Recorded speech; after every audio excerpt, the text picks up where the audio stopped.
Hi, I'm X. Thanks for having me on this show. At the very bottom of my list, I got Holger Rune, followed by Alexander Zverev, who lost 14 of his last 60 matches against top 10 players. And at 6th place, I have Stefanos Tsitsipas, sadly, because I feel like he's one of the best players of this field, actually, on indoor hard court. He got a huge serve. I just like his overall package with the great net play and his mental strength, but this is just based on recent events and results. So yeah, I had to place him here. Then at 5th position, I got actually Carlos Alcaraz, and I know people will torch me for that, but his match against Safiullin just hasn't been great. His second serve is just not really good for indoor hardcourt. I'm looking forward to him at this event. I think he's going to be better, obviously, than in his recent match against Safiullin, but I couldn't rate him higher. And at 4th, I have Andrei Rublev, always solid on indoor hardcourt. Then, Bronze Medaille, as we would say in German, I have Daniil Medvedev. I'm really looking forward to his 100th match against Alexander Zverev. No, I'm actually not. On 2nd place, I have Jannik Sinner, whom I really like to watch on indoor hardcourt. I'm really looking forward to his match against Novak Djokovic, whom I actually got on 1st place. Who would have thought? Not me.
Play.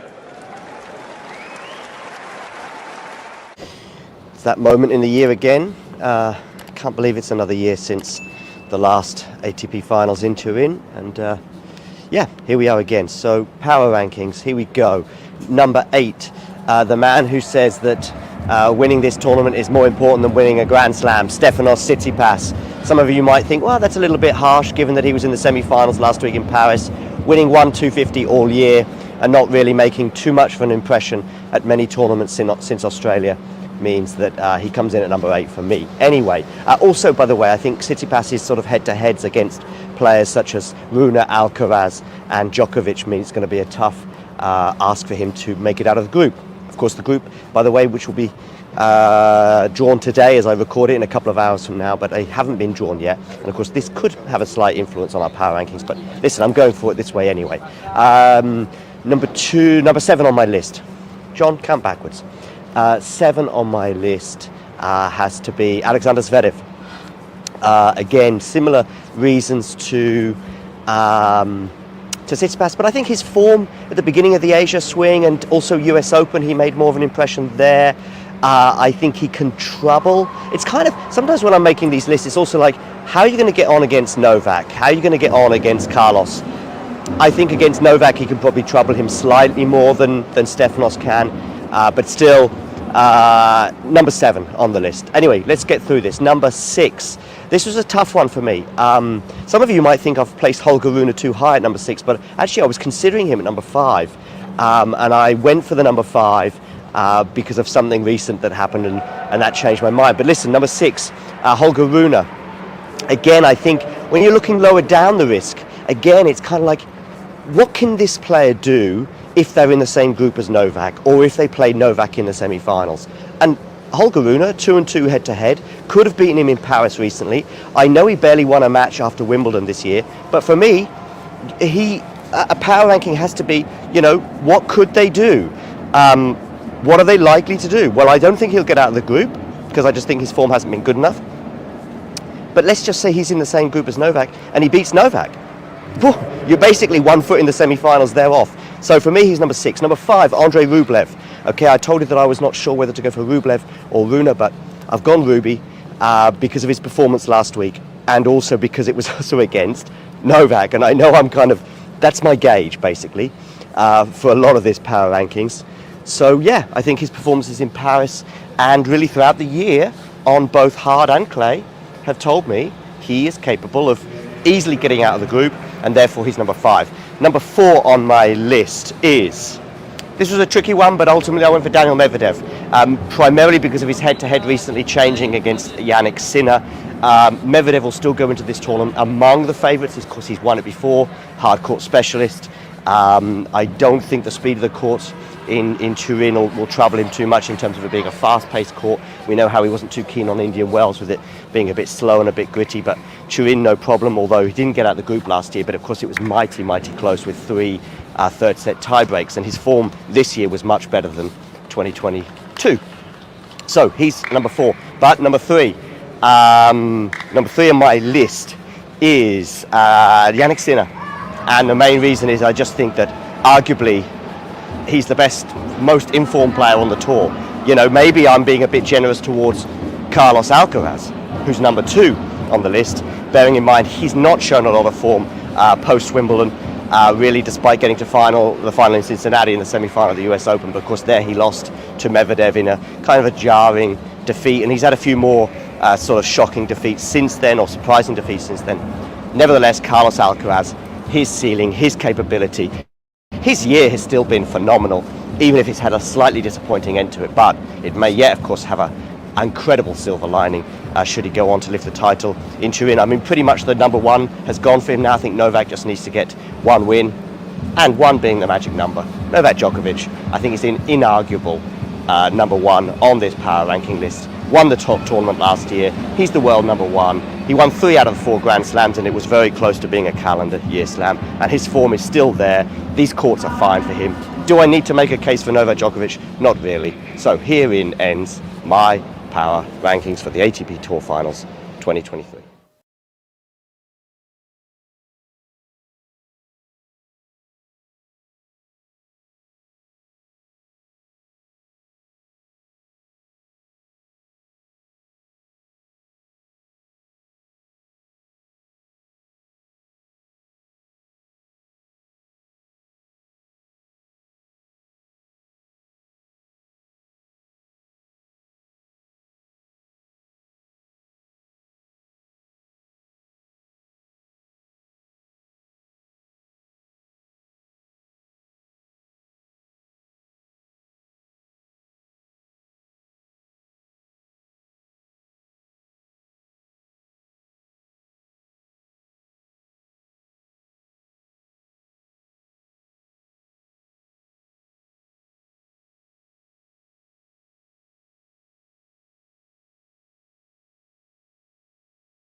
Play.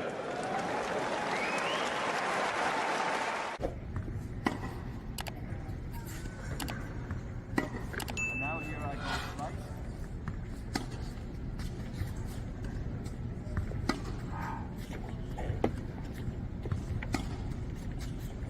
This is normal flat. You see sometimes you don't actually, sometimes you don't. And now here I go slice.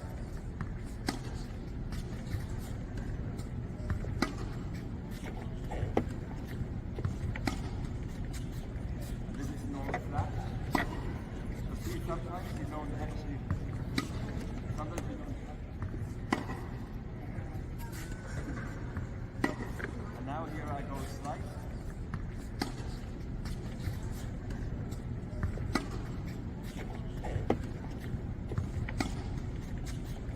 This is normal flat.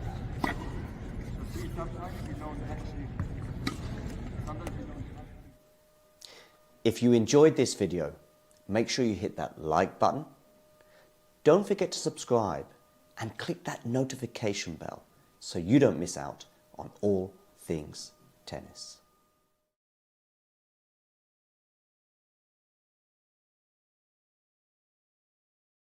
Hi, I'm Alex. Thanks for having me on this show. At the very bottom of my list, I got Holger Rune, followed by Alexander Zverev, who lost 14 of his last 60 matches against top 10 players. And at 6th place, I have Stefanos Tsitsipas, sadly, because I feel like he's one of the best players of this field, actually, on indoor hard court. He got a huge serve. I just like his overall package with the great net play and his mental strength, but this is just based on recent events and results. So yeah, I had to place him here. Then at 5th position, I got actually Carlos Alcaraz, and I know people will torch me for that, but his match against Saffiolin just hasn't been great. His second serve is just not really good for indoor hardcourt. I'm looking forward to him at this event. I think he's going to be better, obviously, than in his recent match against Saffiolin, but I couldn't rate him higher. And at 4th, I have Andrei Rublev, always solid on indoor hardcourt. Then, Bronze Medaille, as we would say in German, I have Daniil Medvedev. I'm really looking forward to his 100th match against Alexander Zverev. No, I'm actually not. On 2nd place, I have Jannik Sinner, whom I really like to watch on indoor hardcourt. I'm really looking forward to his match against Novak Djokovic, whom I actually got on 1st place. Who would have thought? Not me.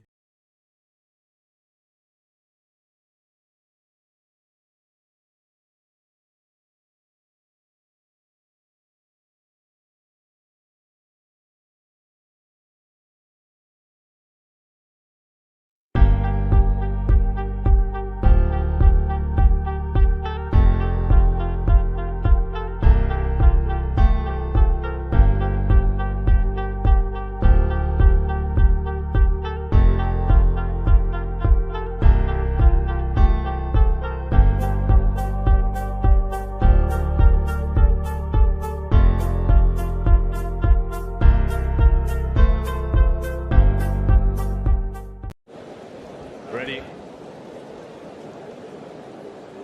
Play.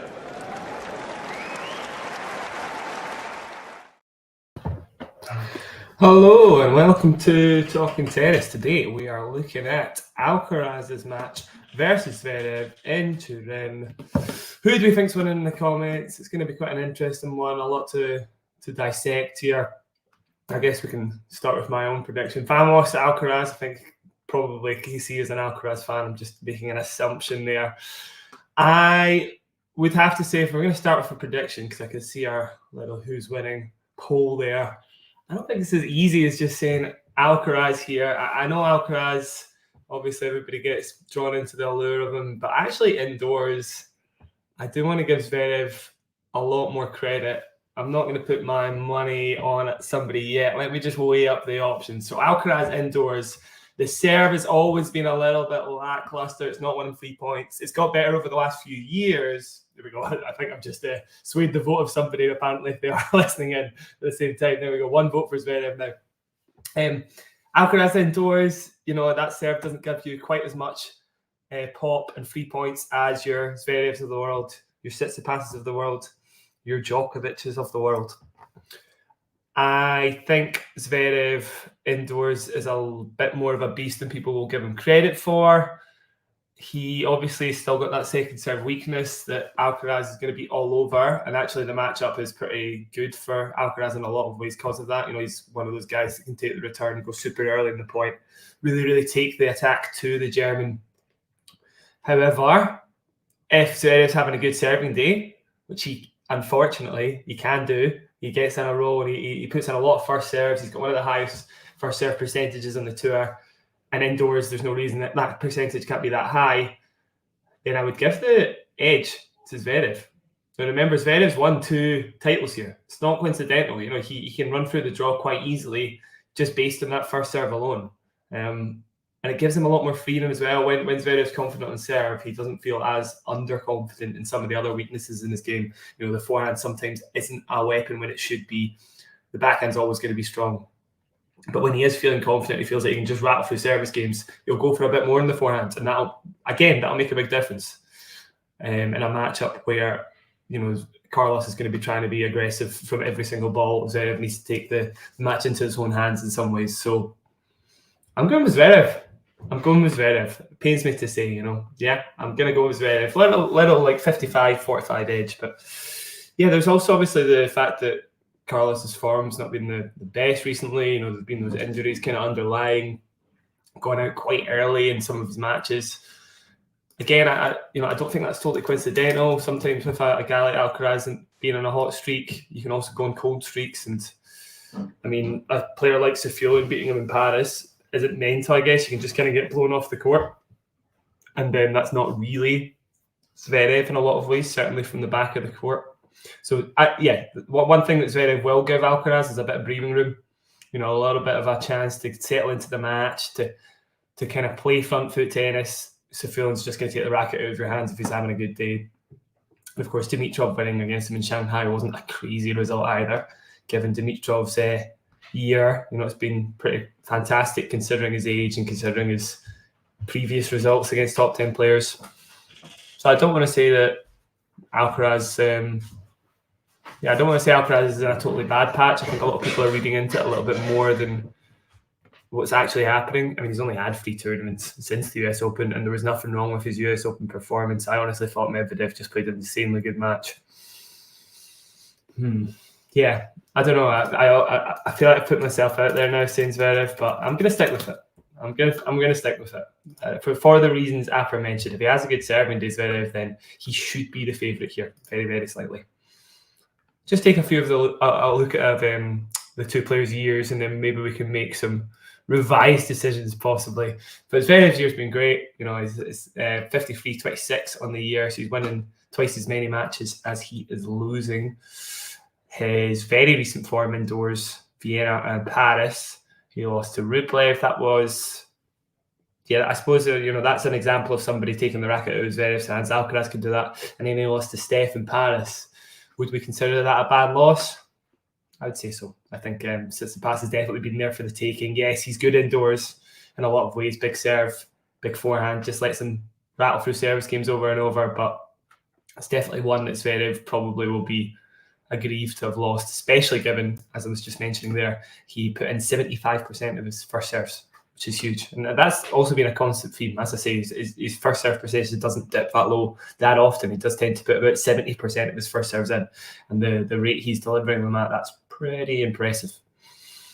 Alcaraz recently, well, I've given you Alcaraz's recent form. I'd quite like to look at his indoor career in general. And if you look back to last year, the loss to Rune was, a retirement. Do we really take much from that? When he lost to Auger-Aliassime in Basel, that Auger-Aliassime was his bogey player for some reason at that point. He lost to Goffin as well, if you remember that, after winning the US Open in Astana. There have been some pretty weird losses in there. Now, obviously, the sample size isn't huge, but I would just posit that there's a little bit of a weakness there. I do think it's not a court or surface or conditions that he feels very comfortable in, again, sort of stemming from the serve and feeling like he can't just kind of blast through his opponents. It would be interesting. I take into I suppose take into consideration the conditions here, of course, as well. In Turin, for some reason, abnormally fast. I suppose that is probably advantage to Alcaraz in a way from the back of the court. But again, Zverev could just rattle through service games, might not get broken. Let's take a little look at that, actually. How often does Zverev get broken indoors, or has he been broken indoors recently? If Steph is breaking you twice, is that maybe 2 breaks too many? I don't know. I feel like I've been slandering Steph Tsitsipas's returns for quite a while. But yeah, it'll be. We'll be able to tell a lot from the match in the first couple of games, definitely, because if Zverev's just a little off, Alcaraz takes control. If Zverev's serving lights out, the advantage goes straight to him, to be honest. Take a little look at John's power rankings while they're on the screen. I haven't seen these before. Let's see what we got. Djokovic number 1. I think we're obviously all agreed on that. Alcaraz number 2, though. I know who I put above that. I think we've got a couple of sinners in there. John, I don't know what's happened there. Yeah, I assume that number 6 would be who's missing there. Can't figure it out. It'll come to Rune. That's it. Is Rune number 6? Yeah, Rune's number 6. Cool. Yeah, I think that makes a bit of sense.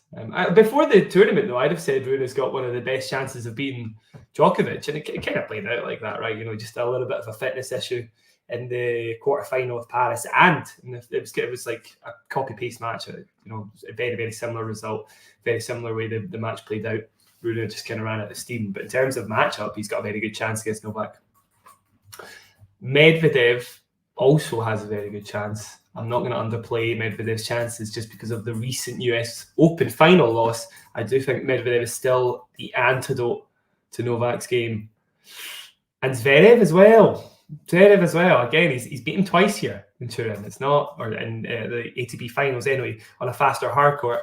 It's not coincidence. It isn't coincidence. It's definitely a place, or it's conditions that definitely suit Zverev's game, Medvedev's game, these really, really big servers that are also able to defend like Novak from the back of the court, kind of just even stuff up. So I would put Medvedev above Alcaraz. I would put Zverev above Alcaraz. Would I put Sinner above Alcaraz? Sinner, it's about 50-50. That's a tough one because I think Sinner's improvements are great, but you only really know how much he's improved, right, when he plays the number 1 player in the world. So we'll find out tomorrow night when Sinner takes on Novak Djokovic. Yeah, close to being similar to John there, but then everything else sounds about right. But yeah, I'm going to put Medvedev and Zverev above Alcaraz. I feel like Zverev's getting a little bit underplayed here. Again, indoors, he's very, very comfortable, even if the rest of his year hasn't been great against the top 10. Who do we have in the chat? We've got Jake. Hi, Jake. We've got Ghosty. KC as well. And that's all we've got so far. But yeah, feel free to put a comment and I'll chat to you all. Jack's done a Fred. Yes, he has. I was quite interested in doing this from the start of the year. I thought I'd make a little bit of a note of it throughout the year. Basically, I was trying to find out who had lost the most times to a tournament's eventual winner, if that makes sense to all those in the chat. The first two, Zverev and Rune. You know, sometimes these results don't tell a whole lot. You would expect Zverev to be losing in semis, quarters. It's not too crazy there. Kind of the same for Rune as well. But I mean, there's what, 2 finals in there, a couple of semi-finals. The fact he's got to the latter stages and still losing. He only won the 1 title this year in Munich. There's a little bit of a disappointment for Rune in a lot of ways that he can't quite get over the line in a lot of these tournaments. The number 2 was interesting, I thought. Rublev. Rublev's lost 8 times to a tournament's eventual champion, having only won 1 title, albeit a really big one in Monte Carlo, obviously. I mean, that was an amazing title, but he's also had a lot of heartbreaking losses again, the 1 quarterfinal at least in a Grand Slam again. Rune did almost win Monte Carlo, exactly. I mean, Rublev almost lost that as well, but yeah, he did manage to get that there. The fact that that's the only 2 titles they've shared the whole season, you know, Munich and Monte Carlo between them, is pretty crazy considering they both had some pretty good results this year. Maybe more crazy for Rune, I would say, who just seems to have a bit of star power against some of the best in the world. And then number one, get number one up, John. Absolutely worth seeing. Wait. In fact, see if anybody can guess it in the chat first. Pretty tough. Can anybody guess who has lost the most times to a tournament's eventual champion? I'm sure Ghosty will want to have a go at that one. Wait. There we go. Replay's fine. But don't go any further down than that. That's what I mean there. So replay's fine. I want to see if anybody can get the number one. Hubie, no. Hubie only lost like one, actually. He was very rarely in the list of losses to eventual tournament champions. It's quite hard, but then when you hear it, I think you're like, oh, that makes a lot of sense, actually. Somebody who's had a really good season but couldn't quite convert those wins into titles. Not Alcaraz. Have you not seen it yet, John? Oh, okay. John can take a couple of guesses then. No, not Alcaraz. I'll give you a clue. It's not somebody in the top 10. So nobody making an appearance here this week. Have a little think about that. No, not Nori. Not Nori. I think Nori had like 2. And not Rude either. Same. Had about 3. Match just getting started, by the way. I'll talk us through it. Maybe I'll give you the answer at the change of ends. But Alcaraz immediately getting started with a nice little serve out wide and a 1-2 punch down the line. Just randomly guessing now. Fair enough. I do swear when you hear it, you'll be like, oh, okay, that does make a lot of sense. But yeah, no, not Rude. Getting started with a nice serve. Immediately Alcaraz, 2 nice serves. Immediately Alcaraz looking to prove me wrong and get a few spot serves into play. Maybe it's something he's been working on. Obviously, you know, when these players get a lot of time off, relatively a lot of time off, you know, he's been off-ish for 2 months nursing that injury. He's had the odd tournament appearance, but he's went out early. Maybe he's had a lot of time to work on the serve, which Sinner is making a lot more progress in than Alcaraz, I would argue. I feel like Sinner is now officially a better server than Alcaraz, which is why I think I still put Sinner above Alcaraz in the power rankings for me. It's not Sinner, by the way. No, Sinner did not lose the most times to a tournament's eventual champion. He lost 4 times to a tournament's eventual champion. Fritz was the player from last year, actually, Ghosty. Fritz was the player that lost the most from 2022. But Fritz was also 4. Only the 4. I'll give you another clue. It's a player who's done particularly well quite recently. That's maybe too big a clue. Yeah, there we go. Ghosty got it. Correct answer is Grigor Dimitrov with 9 losses to tournament eventual champions. Yeah. Quite surprising, but then you think about some of the results he's had this year. Semis like constantly and a few finals here or there. Obviously Paris and Geneva. That's a big deal. Yeah, Alcaraz immediately getting to grips with a few amazing serves, getting his teeth into the service game with a few decent serves. So 40-15 up already. How do we feel about the Alcaraz Zverev head-to-head? I'm pretty sure, I'm looking up, I'm pretty sure they're 3-1. And I did actually, oh no, they're 4-3. Sorry, they've played way more times than that. I do rate the win that Zverev had against Alcaraz at the French Open last year. I think a lot of people tend to downplay that because I guess it's early-ish in Alcaraz's career, but there's so much evidence to say that Alcaraz could have won that match. And obviously, you know, he'd been winning tournaments prior to that, Madrid, Miami, big tournaments against big players. You know, obviously that Djokovic and Rafa win back-to-back in Madrid. You know, there's no reason Alcaraz couldn't have won that, and I do think Zverev deserves a bit of credit for that one. So my point is he does have the level to kind of get there. Yeah, it's not for free. I don't know what the ATP head-to-head's done here, but it should be free all. Definitely is only free all.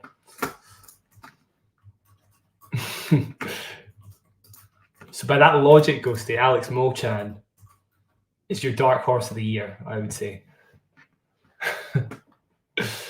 Best Zverev's ever played? Controversial. Good question. I think the best Zverev's ever played is the Tokyo Olympics semi-final when he was down a lot. It was like 6-1, 3-1 to Novak, and then he raised his level to this insane just highly aggressive, couldn't be played level. I've never seen him do again. He deserved to win that semi-final fair and square against Novak. Immediately, so after Alcaraz holding serve at 1-0, we're seeing a couple of big, massive serves from Zverev. Doesn't look like it's even that difficult. I wouldn't be surprised, to be honest, if we don't see a second serve for a long time. And when we do see a second serve, it looks a lot like a first serve. I just don't think he's going to give Alcaraz any sort of rhythm in that department because, not to be disrespectful to Zverev, but I do think he won't fancy his chances the longer the rally goes on. No, oh my God, no, Ghosty, come on. Have a little think about that. Did Zverev really play a good match, during that run? I mean, I get what you're saying. Best ever run. Yeah, definitely best ever run. But was that the question? I think just best Zverev's ever played, right? So I was just taking it as a match-by-match situation. I do think Zverev, in that one match, in that one moment, played the best tennis he's played in any kind of segment of a match. But yeah, in that tournament, that was grim stuff. It wasn't the best Grand Slam in the world, I've got to say. I'm sure that's not a controversial opinion. Lovely 1-2 punch again. Again, it'll be interesting to see how many rallies Alcaraz can actually sink his teeth into, because one of the biggest weaknesses in his game are these chip returns where he completely slows down the ball just to get himself in the point. And again, that's such an important return when you're playing indoors, when the serves are just getting blasted at you and there's not really much else you can do but neutralize the first ball. So it'll be interesting to see how often he does that, because I would imagine most of the time, he two-hands the return, it goes short, Zverev hits a backhand winner. Double fault already from Zverev, just the 1 point dropped in that service game. All credit to him. And exactly what I was saying there, the second serve must have been similar to a first serve. He's probably just going for it rather than rolling it in, which is probably the tactics you need to take into an indoor match against Alcaraz. What was Ghosty's question there? Sorry, I'll have a little think. Who's had the biggest end-of-year slump? I'll have a little mull over that one. That's a bit tough. I don't think Alcaraz... Maybe Alcaraz can be thrown into that category, actually. Even though injuries are kind of the subtext to that, I still would argue, it's just, you still have to just look at the results at face value. I do think Alcaraz, compared to his US Open semi-final run, I would say Alcaraz. But again, injuries are your asterisk, but I still think he's had the biggest slump compared to the rest of the top 10. Tsitsipas is actually doing quite well now. A lot of people would want to argue Steph, but his form's actually been okay. So, he's got a better chance, certainly, than he did a couple of months ago. He won 6 before that pretty handily. I think he went 2 sets to love down against Carreno Busta in the semi-finals, and then there was a few nerves at play there, is all I'll say. But yes, you're right. There were some good matches in that run. Has to be to get to a Grand Slam final. That Alcaraz quarterfinal was a high level from Zverev, preceded his injury. Still not sure he has quite got back to that level since. I would say the same thing. Certainly, let's just have a little look at Zverev's top 10 records since that freak injury to Nadal. Because it does feel as though he's losing all the big matches he plays. Again, we go back to that thread that I made. He has lost to 6 eventual tournament champions this year. By the way, a little of 30 on the Alcaraz serve. Immediately Zverev able to outlast him a couple of times. Yes, versus top 10 this year, Zverev is 2-13. 2 matches to 13 losses. Well, maybe I need to revise everything I said before. That's a big deficit. But again, how many of those were played indoors? Well, just the 2. There was only the potential for it to be just the 2, to be fair. Dubai as well, actually. There you go, some free. I know Dubai's outdoors, what I'm talking about. I'm going to stick with it. Again, I just think the deficit in form that Alcaraz has shown recently and the indoor factor do give Zverev a lot of bonuses. I think that's out, Alcaraz. Yeah, it is. So 15-40, 2 break points. Yeah, I think it is a freak injury, Ghosty. I would say you don't often see players hurt themselves that badly on the court. I can't think of Novak doing that, Rafa doing that, Fed, Murray. None of those players. Delpo is about the only one that comes to mind. Had an injury that set him back basically for the rest of his career. The one against Chorich in Shanghai, quite similar actually. Went over on his ankle, I think. Breakpoint here, by the way. Just talk us through it. Zverev gets a return into play. Just keeping it deep. Centre of the court. No angles for Alcaraz. Not going for anything, basically. Just defending. Alcaraz not able to go for it yet. Too much depth from Zverev. And he eventually hooks the ball wide. So that is the break. I suppose so, Ghosty. I would say so. You're not expecting to get injured that badly on the court. So 2-1. Anybody else want to jump ship with me? Are you sticking with an Alcaraz win? Do you think it's going to be Zverev now after that one break? My brother broke his big toe, Sean, playing tennis. That was a freak injury, I think. I would say so. Yeah, I think that is a freak injury. The worst I've seen is somebody chased down a drop shot and they broke their leg. They just went over it. Leg broke. You could tell they broke their leg because they went completely white and went into a sort of catatonic shock state. It was actually awful. It was horrendous. So that's about the worst I've seen. Zverev wasn't as bad as that, I guess. Ghosty once chased down a drop shot, he stopped chasing it. Love that.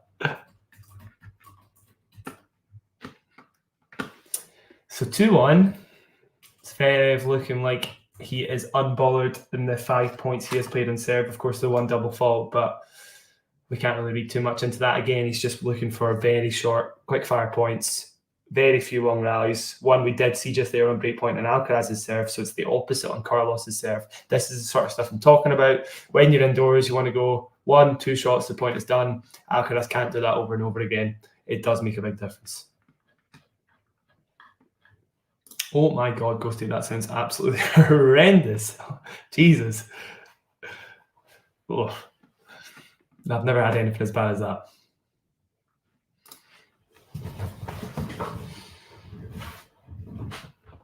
(2-1). So yeah, first serve percentage, as I suggested, immediately already high for Zverev. He's made 5 out of the 6 he's played. Bombing it down at 221 kilometers an hour. I think I know I touched on it, but what people fail to forget about Zverev at the ATP Finals is he's a 2-time champion there. I mean, how many other players in the draw are 2-time champions at the ATP Finals? One. Literally one. I think just Novak has won 2 times. Everybody else thinks, you've got Steph and Mary. That's it. I think that's it. So yeah, it's not coincidental. He is able to just hold the serve over and over again with ease. That's a ridiculous serve as well. It's 1 millimeter in, 2 millimeters in maybe, to go 30 love up. Again, just got to think about matchups in different conditions. When it's a bit faster, it's 100% advantage the big servers compared to players like Alcaraz. Rune as well, I would argue. Poor Rune actually served really well against Djokovic, but generally he's at a little bit of a disadvantage when he's playing indoors. That Paris Masters run actually is probably a contradictory to what I'm saying, but I'd still argue he didn't win that off the back of his serve.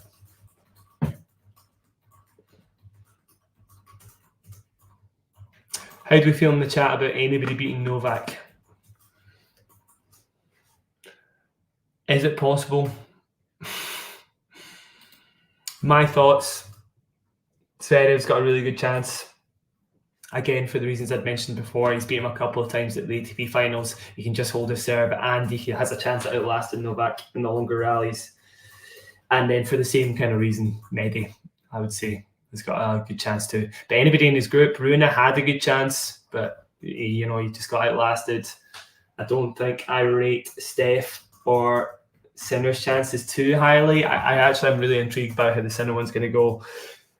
The reason I wouldn't have said Sinner before is that he can't hold his serve that easily, but his serve has 100% improved. So I'm on the fence about that one. I don't really know. There's a few undetermined factors. Still want to say advantage Novak. And the real threats will be in the semis versus whoever he faces. Easy hold for Zverev there. Again, 90% of his first serves in, 9 out of 10. 8 out of 9 won. Just the one double fault. Absolutely no trouble so far.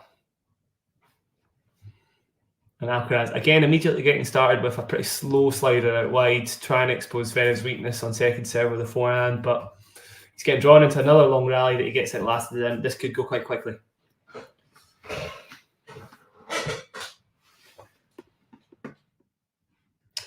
I found one tweet from Owen really interesting though, and this is one of the reasons why I don't get super enthused by the ATP Finals. You don't learn a whole lot about the players there, I would say. The storylines aren't as interesting. So as an example, Owen put, Jannik Sinner's form has been insane recently. He won in Vienna, won in Beijing, beat Medvedev a couple of times, a player that had really struggled against, obviously. Had lost 6 out of 6 matches against him. But it's you only really learn anything about the players when they overcome a problem they had before. So Sinner isn't breaking any new ground. He'd have to win a big 5-set match against one of the top players in the world before he breaks new ground. So he's making all these improvements, but we're not actually learning that much new about him. He's got to put it to the test under pressure. Because, Sinner has been there or thereabouts in every single slam he's played, quarters, semis, but he's losing in the 5th set to the best players in the world. Novak at Wimbledon twice, Steph in Australia, and Alcaraz, of course, at the US Open last year where he had a match point. Who did he lose to this year again? I'd have to have a little think about that at the US Open. Either way, though, it's the same old story for Sinner, and yeah, until he can actually prove that, I don't know. It feels like all these basically there's no history getting rewritten, I would say, at the ATP Finals. If Novak wins a 7th title here, meh, and if anybody else does, meh, I don't know. There's a lot of if Medvedev or Zverev win another title here, I wouldn't really. Maybe we'd consider Zverev's form a bit better, but even then, the problem is top 10 players at slams. I still think he loses to any of them at the Australian Open. I'm rambling a bit, but my point is, I do think that there's nothing really to prove here. I don't know if everybody else feels that way. Zverev doesn't break there, despite going up love 15. Alcaraz able to hold eventually. He won't be too concerned. Rattling through service games with relative ease at the moment. Sean in the chat there. When seeing Jocko compared with Alcaraz, it makes me think Alcaraz will have to become more safe of his play and players like Jocko. Who is it that said that? Somebody said that. Was it Medvedev that said he just plays too aggressively? I don't think he put it in words like that, obviously. He was a lot more respectful. But he did say something along those lines. And it does feel like, well, it's the same as Ferrero said after the US Open when Alcaraz won and he was like 60% of his best. He's not made a million steps. I suppose Wimbledon, actually, that's totally not true, because at Wimbledon he did play insanely well, and I don't think anybody really expected him to win Wimbledon this year. So he's made loads of improvements. He is getting there, but he's still an unfinished product. He doesn't bring the same performance to the table day in, day out the way that Novak does. His base level is always going to be 8 out of 10 at least. Alcaraz has bigger dips, and it's part of that because he goes too aggressive sometimes. So yeah, I do think so, Sean. I don't think he'll look anything like Novak. He's his own player. He still has a forehand that's probably bigger than anybody else's on tour, bar maybe Sinner's. So you're still going to get some crazy, cool, amazing shots. The drop shot as well is just something that is unique to him in a way, just because of his forehand. I think it stems from the forehand. That's good from Zverev. Oh, hold on. Oh, hold on. What a shot. Okay.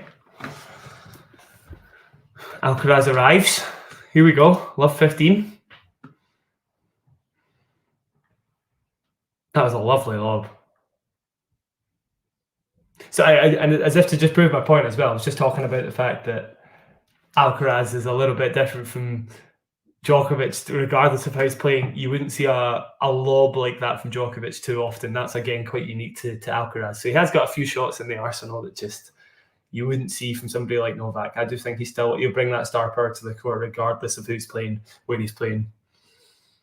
Here we go, big point. Love 15. Long rally as well. Massive for Alcaraz here not to miss. Zverev on defense. Surely Alcaraz doesn't lose from here. He does not. Gets a short ball and drop shots. The German.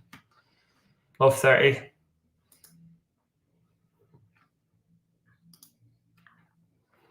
Oh, do we really want to talk US Open, Ghosty? It wasn't a great slam. I'll be honest. Medvedev Alcaraz was a joy to watch, but pretty much everything else went with the script. Wasn't amazing. We need a little bit more resistance to Novak Djokovic. I'm sure even Novak would say that, if he was talking about entertainment on the tour. I'm sure he's happy to keep, just getting every title he plays. But yeah, we need somebody else to put up a bit of resistance for Alcaraz. It's not just his job. Muscular and athletic is right. I think Rune and Alcaraz and Sinner, despite not looking it, fit those molds. Oh, bit casual from Zverev here, and it's enough to give Alcaraz a forehand down the line. And now we're love 40 free break points.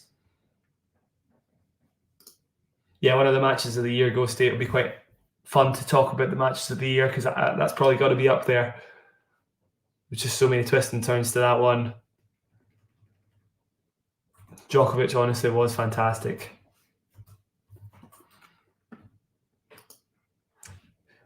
I agree, Matthew. If Zverev can reproduce his form from 2 years ago, this will be a serious test for Carlos. I believe we're talking about 2 years ago at the ATP Finals, right? Because, that was a pretty great performance. Let's take a look at a few of those, actually, because that's probably our closest reference. Of course, he didn't play. He did not. Did he play the ATP Finals last year, actually? Maybe wrong. No, he didn't, of course, because he was injured. So, no, he didn't play the ATP Finals last year. And when he played the ATP Finals in 2021, why can't I see it? Just give me a second.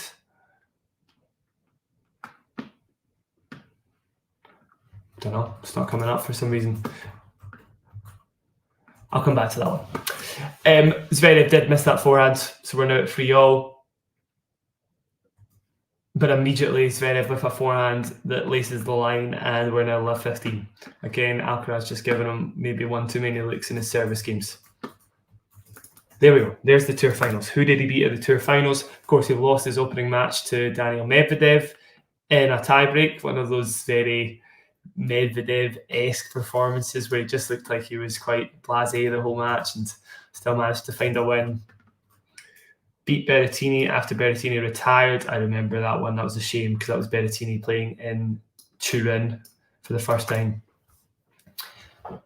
Beat Hurkacz very easily. And then, of course, the bigger performances, the ones that will be on everyone's mind. He beat Novak and Medvedev back-to-back. Now, if anybody can find me the last time somebody beat Novak and Medvedev back-to-back in a tournament, I'd be very, very thankful because that's quite a rarity. And for him to do it in the fashion he did, he pretty much schooled Medvedev, one of the most one-sided performances on an indoor hard court we'll see against Medvedev in his career, 6-4, 6-4. And the Djokovic match was great. He just, again, he didn't play, he barely played a second serve. Like every time he had a second serve, he absolutely bombed it. You see there, 71% first serves in, 14% ace rate against Novak. How often do you see that against Djokovic? Yeah, it was some performance. I would argue his serve isn't quite at the level it was in 2022 French Open, pre-French Open. Why are we talking about ADF in the chat? Sorry, I missed that one. Muscular and athletic. There we go. Yes, I'd agree with that. He's flashy as well as a word that comes to mind for ADF. I don't think he's the antidote to the Novak Djokovic era that we're going to see in 2024, though. No offence to ADF. I don't know, actually, he's a good matchup for him. If he could keep making some improvements, then I actually wouldn't give him... I would give him half a chance against Novak. I do think he's the kind of guy that can just make every ball and make it really difficult for Djokovic. But if it's a hard court, don't know, Djokovic probably just serves a little bit too well. It's fantastic, honestly. When I saw him in Indian Wells, he was just amazing. He's so good to watch live. Like, well, my favourite player to watch live so far. Sorry, I'm getting distracted by ADF. We do have a 15-40 against Alcaraz's serve. Let's just take a look at what happens, because this was the break point in which Zverev broke before in the juice court. So I think it's fair to say that Alcaraz wins more of his points in the ad court on break points. This could be a little bit of a danger zone here. He gets a big first serve out wide, and he gets the unreturnable, actually. So we're now 30-40. That was big.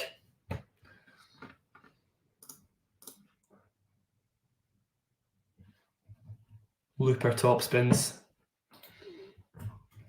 They're pretty damn big.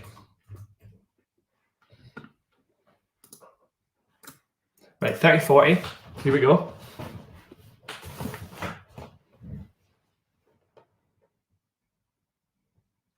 Down the tee. Zverev misses the return. He had a racket on it. He's a little bit disappointed by the looks of it. Don't really know what happened there. I think we will see Alcaraz going into Zverev's forehand more often than most of his matches on serve, just given the slight weakness there. I would even argue a little bit of pace off wouldn't be a terrible thing. Make Zverev create a little bit of his own pace on serve. So I think, yeah, he's taking a little off and going into the forehand quite frequently at the moment.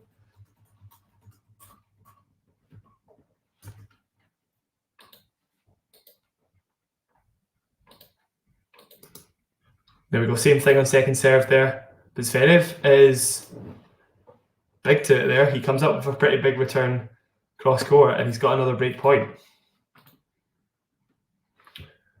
I don't know why Rune is still struggling with cramps. I mean, I don't think Paris 2022 was without his struggles. You know, he saved like 3 match points against Stan in the first round. There was a lot of other matches there. Obviously, he got away with a retirement against Alcaraz. I do think there was a lot of matches there that maybe go under the radar. He did struggle, is my point. And then he was fresh for the final, fortunately, in a final where maybe Novak didn't quite play his best tennis. So you're right, though. He should have made progress. It's a little surprising. It's what it is. Some players will probably struggle with conditioning more than others. And certainly it's a good indicator. If you're struggling with cramps earlier in your career, it's probably not going to be a problem you get over with ease. 1 year might not be enough time. Break point here. Alcaraz has a short forehand. Zverev defend him for his life, but doesn't make it. Too good from Alcaraz. I feel like Andy Murray owes the universe an apology for taking young Scots in the prime of their physical ability and making them think pushing is cool. It's a good point, actually. I don't know if it's inspired my tennis in quite that way. It certainly inspired me to play, but I don't often try and scrap to quite those levels.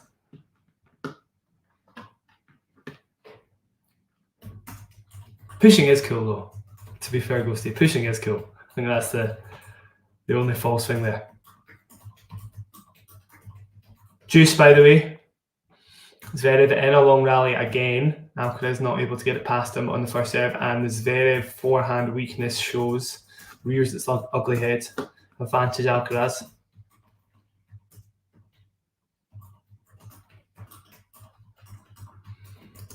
Who's this? Sorry, did he play in 2022 as he has in 2023? Which player is that? Rune, maybe? Yeah. Yeah, good question. I'll have a look into it, but I would imagine, given that was his kind of first year on the ATP tour, he probably didn't play quite as many high-level matches in 2022 as he has this year.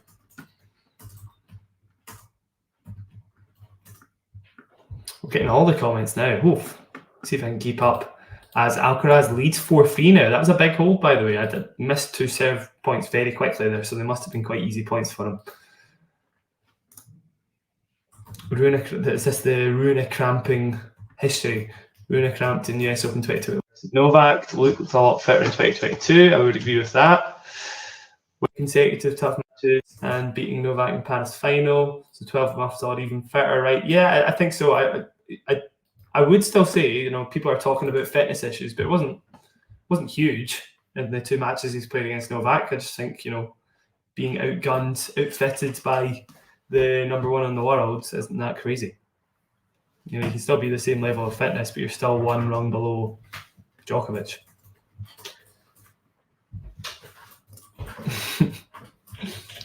So Ghosty reveals himself as a pusher. Love to hear it.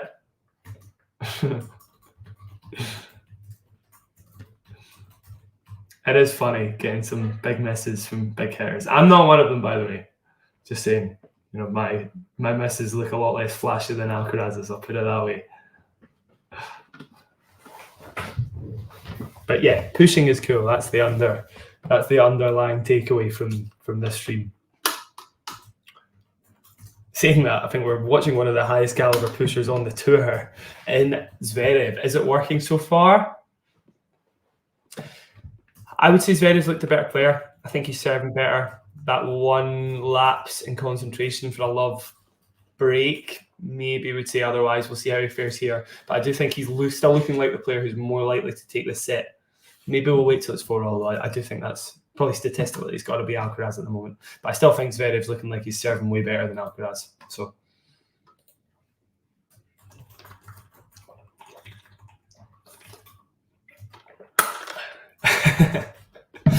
pushing is cool. Here we go. Zverev opens for big T serve. Again, enough to get the unreturnable.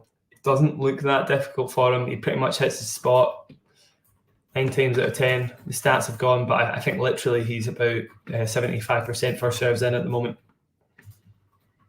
I think he's just dropped the 1 point and maybe 2 points on first serve.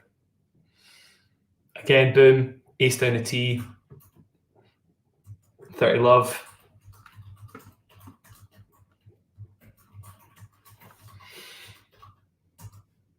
I do wonder how good a chance Sinner has got, honestly. I know we're talking about Sinner in the chat there from Jane.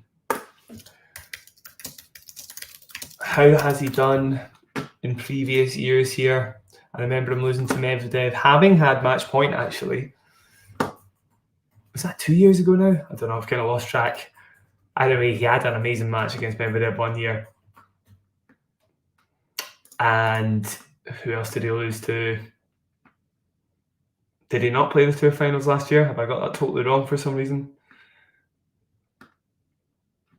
I don't know. But anyway, yeah, he lost to Medvedev, having had match point in 2021. And then he absolutely thumped Hurkacz like 2-2.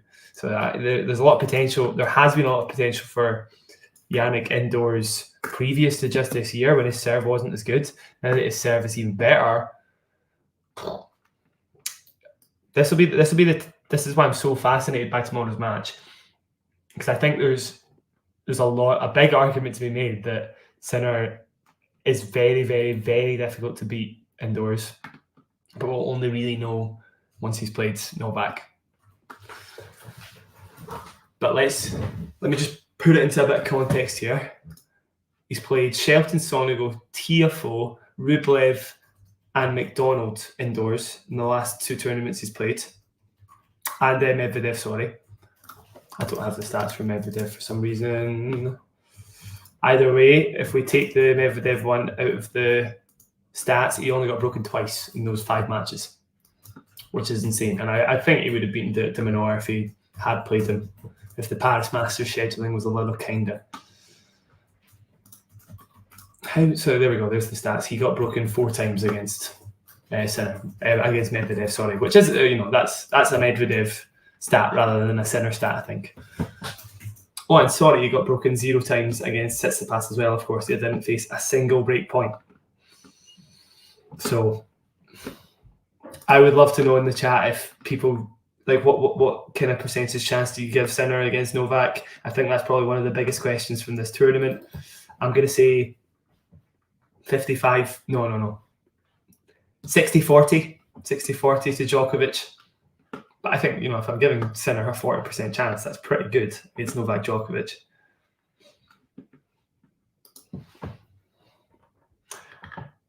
Zverev able to hold there, by the way, to go 4-all. So Alcaraz now up 40-15 after a couple of good serves. Zverev seems aggrieved that that one has been called in.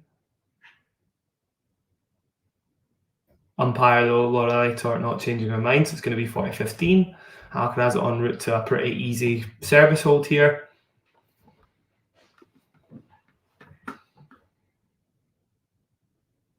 We've not seen too much crunch time in this match yet. We've seen a couple of, in fact, the point to get Alcaraz the break was pretty, he got to love 15 with an amazing point, an amazing lob over Zverev's head. Oh my God, that was some pass against Zverev as well. So we maybe are lighting up here. But yeah, overall, it's been a little bit of a steady match so far. We've not seen any craziness or too much craziness. Ghosty saying 80-20 to Djokovic in his favour against Sinner. I mean, I'm probably underplaying Djokovic's chances by saying 60%.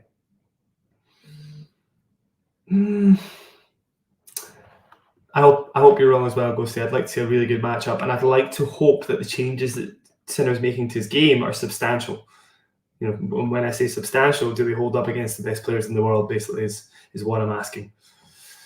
But he has got a pretty grim top 5 record, and I know that obviously Sinner's improvements have been quite recent and apparent. It's been a long time coming for him to really find his game, but I still don't. I think there's a little bit of scar tissue there. I do think if he has to play top 5 players, there is definitely something that's longer lasting there. So I suppose you could use the Medvedev wins as a counter argument to that, and maybe hope that is telling enough. A similar slowdown player like Zverev, Medvedev is definitely one of those, right, Ghosty? And you got 2 really, really big wins against him, having lost the first 6 matches he played. So again, as I say, we'll only really know if the improvements have been made by the Australian Open, to be honest, but I'm still very intrigued to see what happens on Wednesday. Zverev claws back a couple of points, by the way, to get to deuce, and then misses a pretty easy second serve to the forehand, 154 kilometers an hour, completely slowed down. But again, Alcaraz asking Zverev to create some of the pace on that wing, the less confident of the 2 wings. Yes, Djokovic does make you play bad. You're right. So maybe 60-40 is still a bit kind. I want it to be 60-40. Maybe that's more what it's about.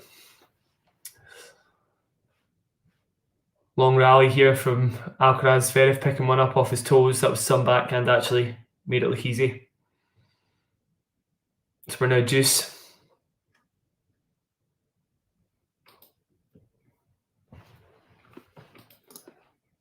Kyrgios saying that about Djokovic just sounds like he's flexing, to be honest, because when he beat him twice in 2018, I'm sure that was what he was thinking about when he said it. Or maybe it was his excuse for losing the Wimbledon final. I don't know. But pretty much anything Kyrgios says tends to be about him.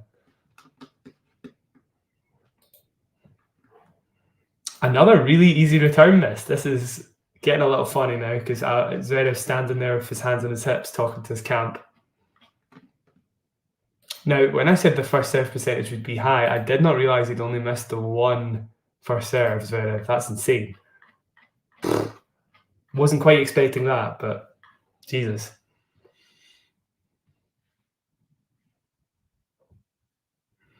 Another long rally. Again, Alcaraz not able to mop up early. Zverev gets the short ball, tries to attack the forehand, but Alcaraz defends too well. So they're back to neutral again. A slice to expose the forehand, not enough. Zverev still there with a backhand. Again, a slice to the forehand does the damage. Slice to the forehand. Interesting. Okay. We're 5-4. Alcaraz smiling to JCF for some reason. Maybe that's a little bit of a funny tactic that they've been discussing. I don't know. But there you go. 5-4 with a couple of slices to the forehand. Not often you see that on the tour.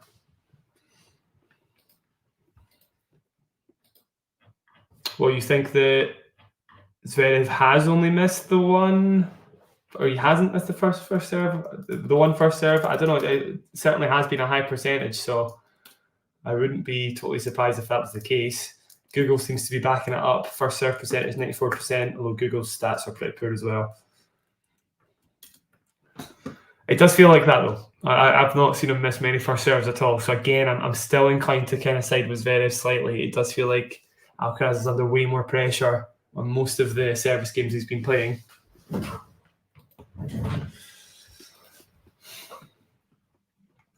I don't know. I'm still siding with Zverev slightly, despite the fact that he is serving to stay in the set. That is, in fairness, where some of these weaknesses in the serve tend to be exposed. I think it'll be very telling if, having made 17 of 18 first serves, he steps up to serve to stay in the set and he misses his first serve here. Stay tuned.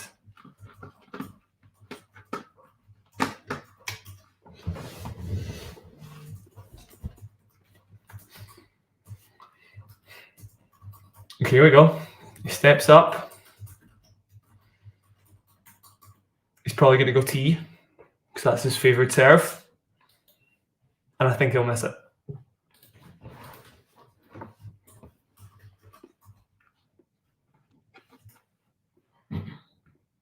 Goes T, makes it. Fair enough. 15 love. Right on the crosshair as well, whatever you want to call it, the T.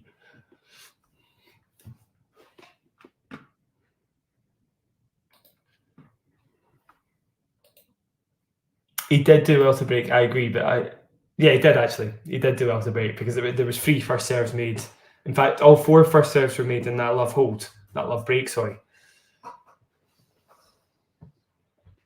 But it also shows you, if he's won 13 of his 19 service points so far, he's only dropped 2 points outside of that one service game.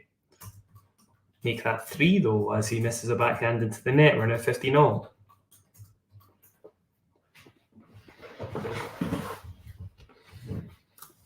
I missed that. Is tourist souvenir pint from the Guinness factory?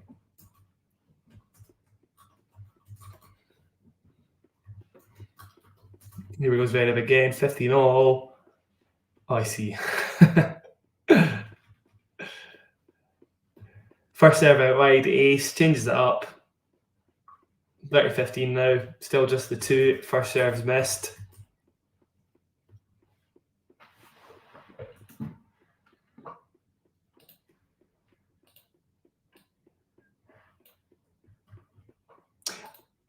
In fairness to Zverev, there is one factor I maybe forgot to discuss, and I did imply it. If it does get tight, if it goes to a tie break, we'll probably see a few change in stats. And that would kind of be backed up by his top 10 record this year. Of course, we were talking about it earlier. He's won 2 of his 15 matches against top 10 players. So rattle through service games at the moment, maybe it could be different when it gets to 6-all. A third second serve of the match for Alcaraz to look at. Will it be a double fault?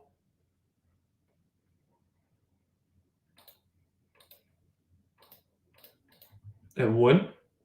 Alcaraz gets it to play, big forehand down the line. Another slice from Alcaraz. Not very like him on the run. Tries to go down the line with a backhand.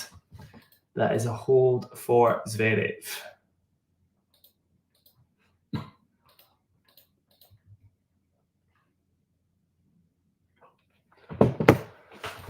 Oh, 5-all. Okay. Is this crunch time yet? This is probably the most dangerous moment for Alcaraz. One more service hold. A little bit more difficult for him to hold serve than Zverev.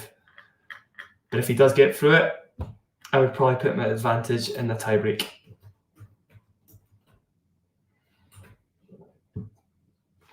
Do I think Djoko's anger on court is a type of gamemanship? Maybe unintentionally.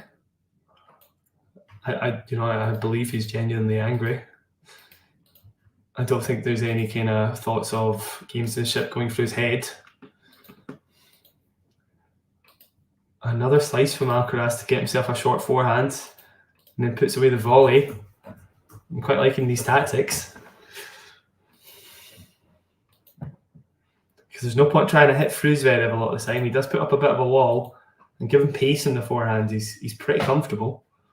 Struggles to generate his own pace.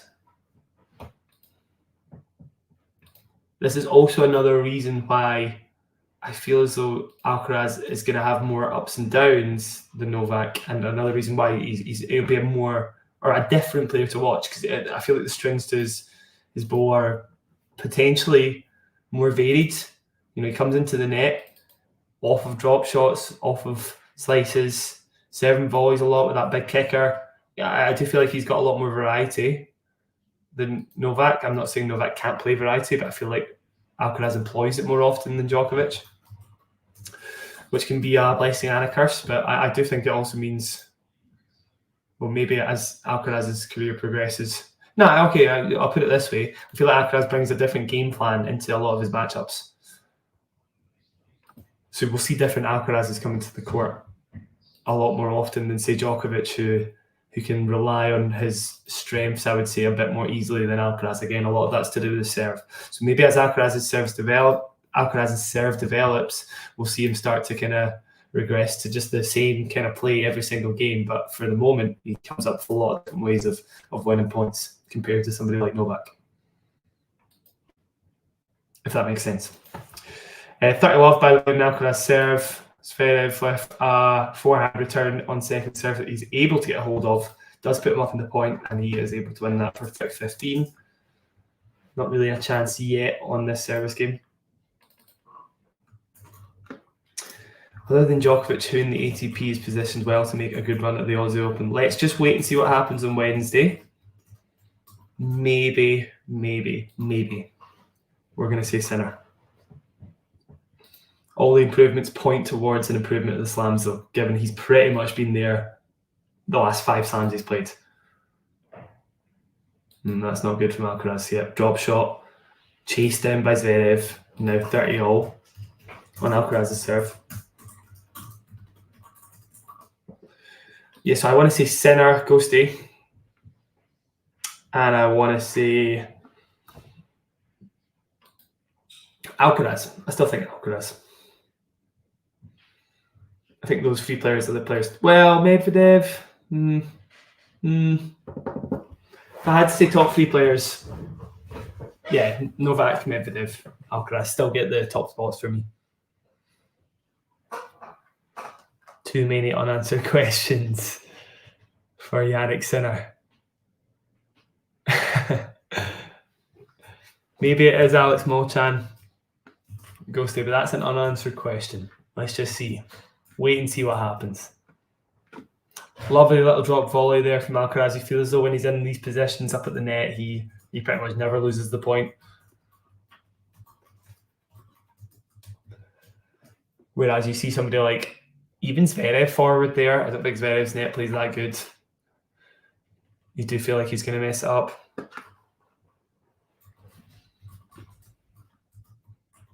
That's a factor as well, by the way, indoors. Being able to come forward, because if you play your serve well enough, a lot of the time you can stay up in the point enough to have to finish the points off at the net. Alcaraz is one of those players that can do that pretty easily.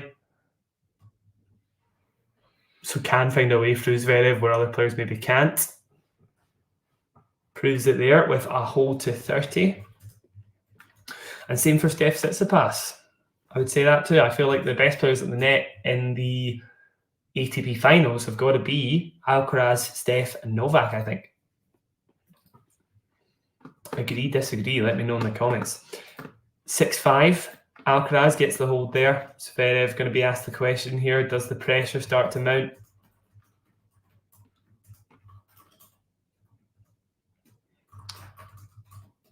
Joker may be more aware of his 36-year-old body now and consequently a tad aggrieved by everything. I don't know about that. I'm not sure. You're only as old as you feel, right? Hubie is good at it. Sorry, Ghosty, that is so true. I totally forgot Hubie was here, actually. Apologies, Hubie. I would rate Hubie's net skills over Steph's, I think.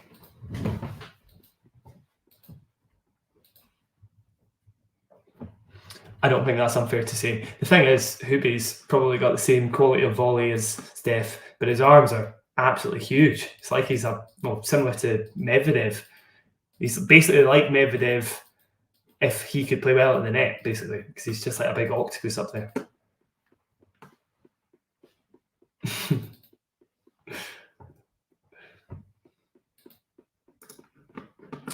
Jack is only 17, so he doesn't understand these things. No comment.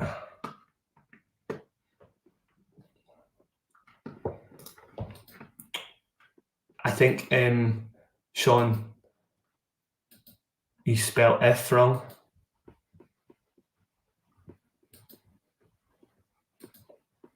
If his body starts to go downhill. First serve returned by Alcaraz, 218 down the tee, so this is a big point here. Should have been, oh my goodness. So you wouldn't see a forehand like that from Djokovic or anybody. Maybe Sinner. Shot of the match so far. Huge forehand cross court, probably like 100 miles an hour or something like that. It was actually over 100 miles an hour. There you go, 167 kilometers an hour. Get some love 15. And Zverev's first serve, despite the fact that it was close to going in, delivered with complete imbalance in the finish. Maybe a little bit of pressure there. I think he got the toss completely wrong. A little bit of pressure. Second serve now. Does he make it? He does. Big second serve. Ooh. Love this. Didn't think I could enjoy the Zverev matchup as much as I'm enjoying it, but Alcaraz obviously coming up with loads of different tricks to kind of break down the Zverev wall. So there we saw a second serve into the body of Alcaraz, and he returned and volleyed. Is that what Jake Davies is get out of hearing at? It's insane. Some point, really, really good. Point of the match for me. So we saw over 100 miles an hour forehand, followed by second serve, return and volley. And it was a big second serve, by the way. And we're now at love 30. And that was a big first serve down the tee. 217 kilometers an hour, unreturned, 1530. Still half a chance.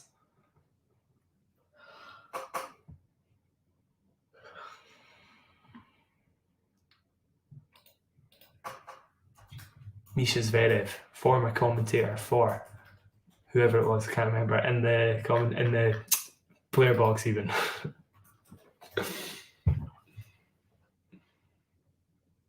First serve from Zverev down the tee. Alcaraz scrambles it back into play, backhand down the line from Zverev. They are in a long rally. Nobody is up. It's neutral at the moment. They're trading forehands. Alcaraz refusing to go into the Zverev backhand. Does now though. Has Zverev on the run. Forehand cross court into the net. He doesn't make the pass. So it's 2 set points. 2 set points. Zverev obviously leaning over to the forehand on that penultimate shot to cover it. Left the space a little bit for Alcaraz to hit into.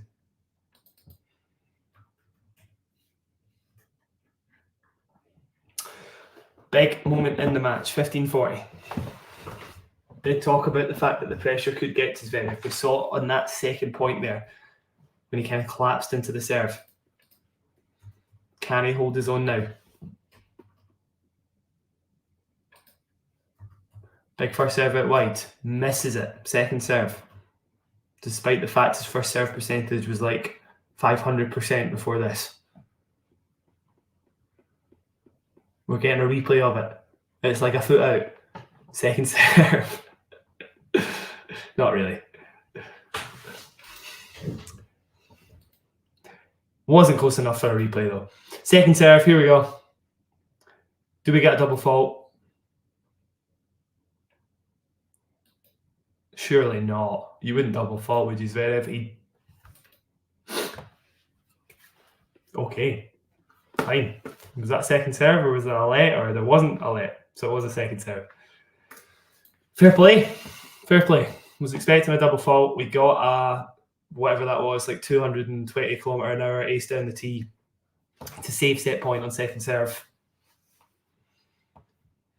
So we are now 30-40. That was quite big, actually. That was quite big.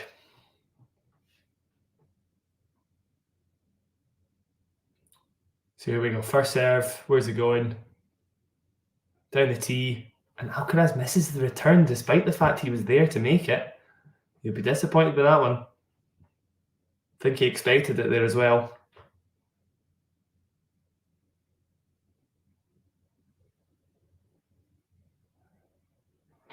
And I think I know why he expected it there too. If you want to give yourself a higher chance of an unreturnable as Zverev, you go down the tee.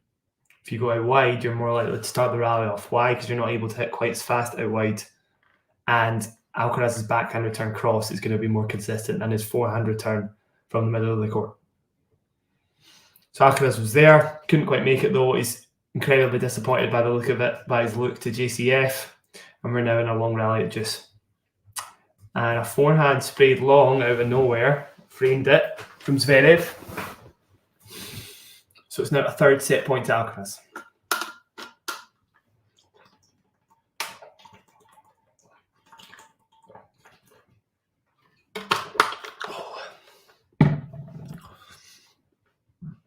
Here we go.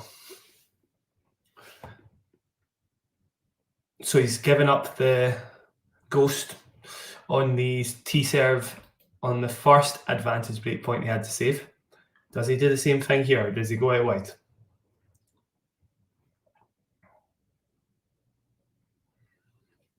First serve tee again. Alcaraz is there though.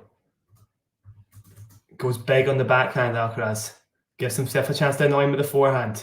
Has a chance at net. Oh my goodness, Alcaraz, you do not miss from there. That's insane. That's not like him. I don't really know why he went for that shot as well.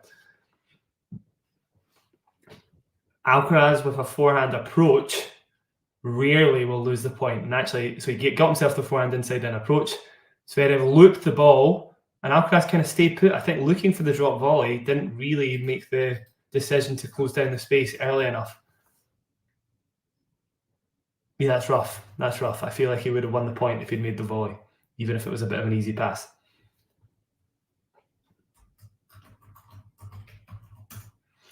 That's Deuce. It was a good chance.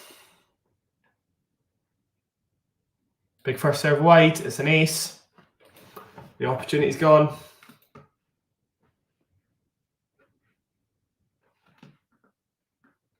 Exciting stuff here. That was the chance.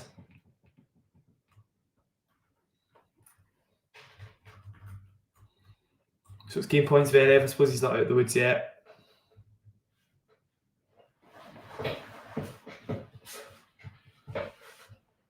But he gets another serve down the tee. It's an ace, and we go to a tiebreak.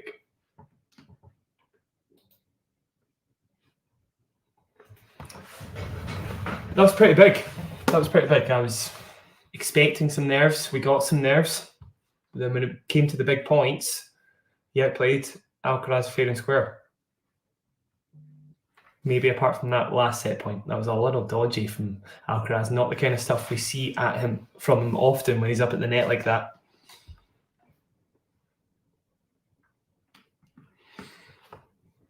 Well, we see some more nerves. 6-all. Alcaraz with a first serve to the body somehow gets an unreturnable. It was a pretty bad first serve. But 1-0.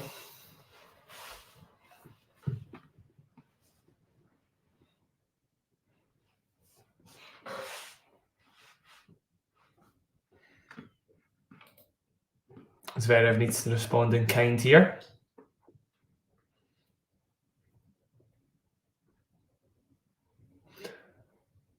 Can he do so? Big first serve out wide. Alcaraz misses again. Unless it gets really, really tight. I don't know why I do. I'm starting to side a bit more with Zverev now, having survived those 3 set points. I do feel like he'll maybe play with a bit of a second wind. But I feel like if it goes back to 6-all, 7-all, 8-all, we're probably going to see advantage Alcaraz. Because as a pressure player, I do still think Alcaraz is the better of the two. First serve out wide should be enough. It is. 2-1.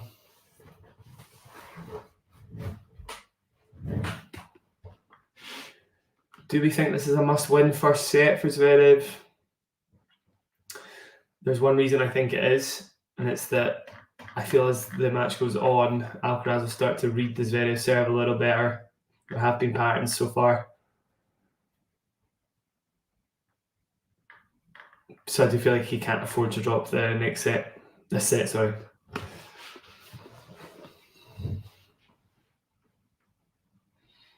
Here we go, 2-1.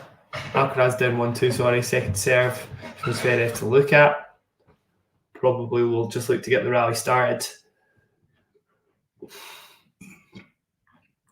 Goes out wide, big backhand cross court. Makes it. So he goes down the line. He's missed that though, I think. Oh, hold on. No, yeah. It's Tort calling the ball out there, I think. Shows Zverev that much. But I thought it looked out for sure. Yeah, it was. It was. Big backhand down the line, but not big enough. 2-2.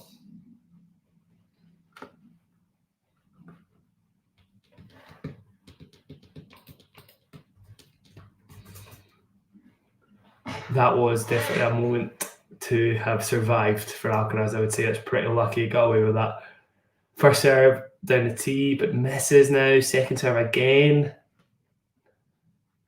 Zverev did a lot with the last one. Can he again? Out wide to the Zverev forehand. Misses it again. Oh my God, he's raging. That's been a few. So tactics to look at for the match so far, probably the most fascinating ones. We've had return and volley. We've had second serves consistently used to the forehand of Zverev. And we've had slices.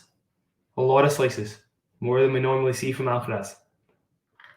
Yeah, he's still playing catch-up most of the time. It is still 2-3 in the tie-break. Can he employ one of those tactics here to get himself a foothold in the first set?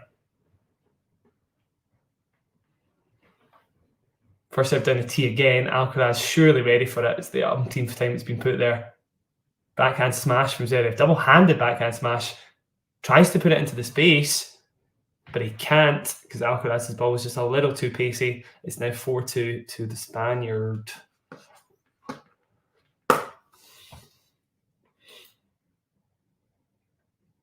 Great point. Good defense. Anytime you see defending like that from Alcaraz, you do fancy his chances, especially against a player like Zverev who can't consistently play front foot tennis from the baseline. He can do it on serve, but I from the baseline in a longer rally, I don't trust his weapons.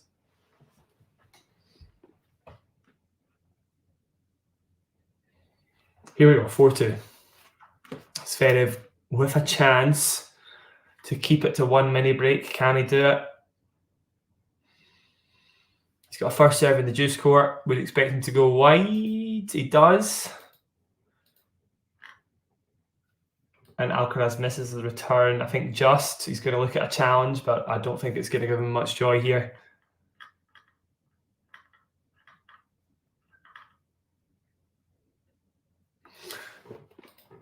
Surely it's got to be 4-3.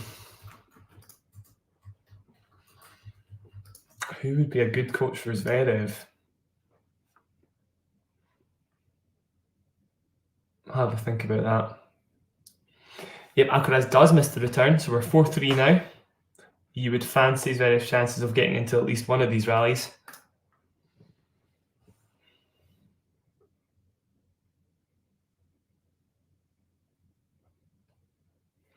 Here we go. First serve.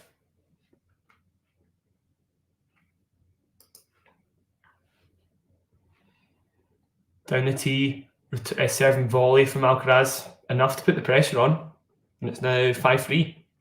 Wasn't the greatest serving volley in the world. He actually did a half volley there, but Zverev just a little bit too panicky on the following shot.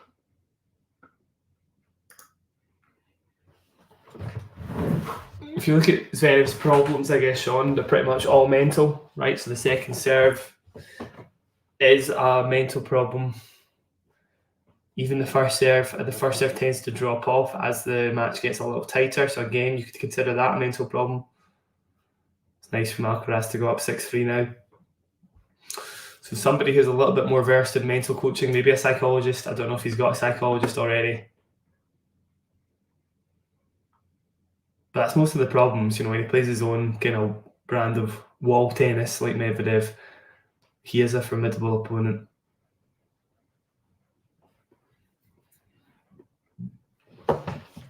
3 set points to save though, and the 4th of the match for Alcaraz. It's a first out out wide. It was let though, I believe, so they'll take it again.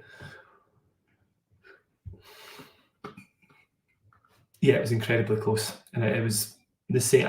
I think you're talking about the ATP Finals one, but it was pretty similar for the Paris one as well. Maybe more so for the Paris one. Au contraire. First serve down the tee. Alcaraz is in it though. He slices to the Zverev forehand.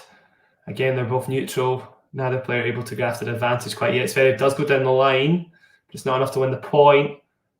Straight at Zverev when he comes to the net, and Alcaraz wins the point. And the set, 7-6. Well played. Again, Zverev's net skills, not the greatest. Interesting that you see a player going straight at the net player rather than trying to find a way past them, because a lot of the time on the stretch, Zverev's actually okay. But straight at the net player, if they've not got the volleying skills, they try to go for too much, they get a little bit nervous, he tried to push it too long, didn't quite work. Interesting, Rune with Boris as coach will soon be unstoppable. I didn't watch the game in the longer rallies. Did he get more out of breath than Novak? Yes, he definitely did. I don't know what Boris will bring to the table for Rune, to be honest. We'll see. He has just got the experience, full stop. That may be enough. I suppose we'll look at Rune's biggest problems, though. He's not really, he's fearless when he's under pressure. He plays the big players the same way he plays any other player.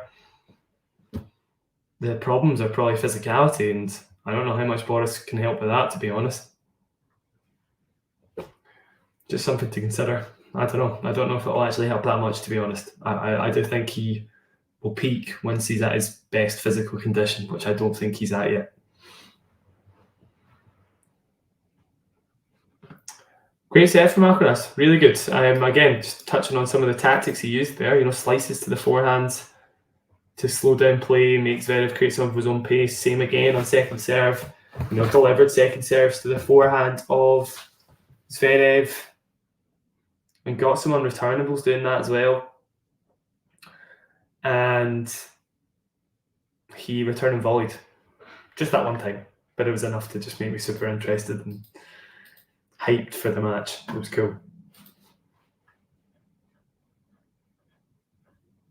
Rune has a slight hitch in his forehand take back. Yeah, there's also a pretty big argument to make that Rune is not perfect technically. His forehand can be a little loose sometimes. Does stop him attacking as easily as he would like. And actually, when he's not cramping, when he's not ailing physically, his physicality is a weapon. He's got amazing. I mean, you can obviously see how amazing his legs are. They're probably the biggest on tour. But uses his legs for so much of that power, and makes a big difference as well when you're playing on clay and you're just able to get so much weight behind every single shot you play. It's part of the reason why he's so good on clay, just because every shot just feels so heavy when you play against him. But yeah, there's stuff he could improve for sure. Attacking forehands and stuff, and the serve too. But I'm sure he'll keep improving that.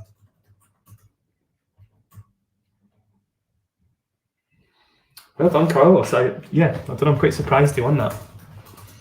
I guess it's not that surprising, but to some of us in the chat that of course picked Alcaraz in the predictions, but I still felt like Zverev could have won that set quite easily, so well played.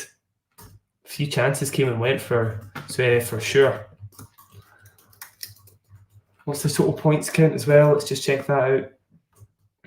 Yeah, 43 to 41. So just the 2 points less for Zverev at the end of that set.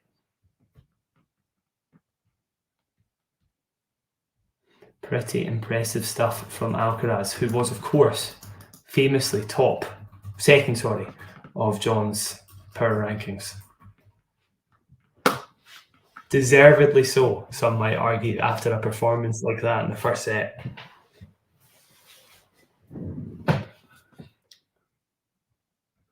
Iga and Novak, best two players on their respective tours, right?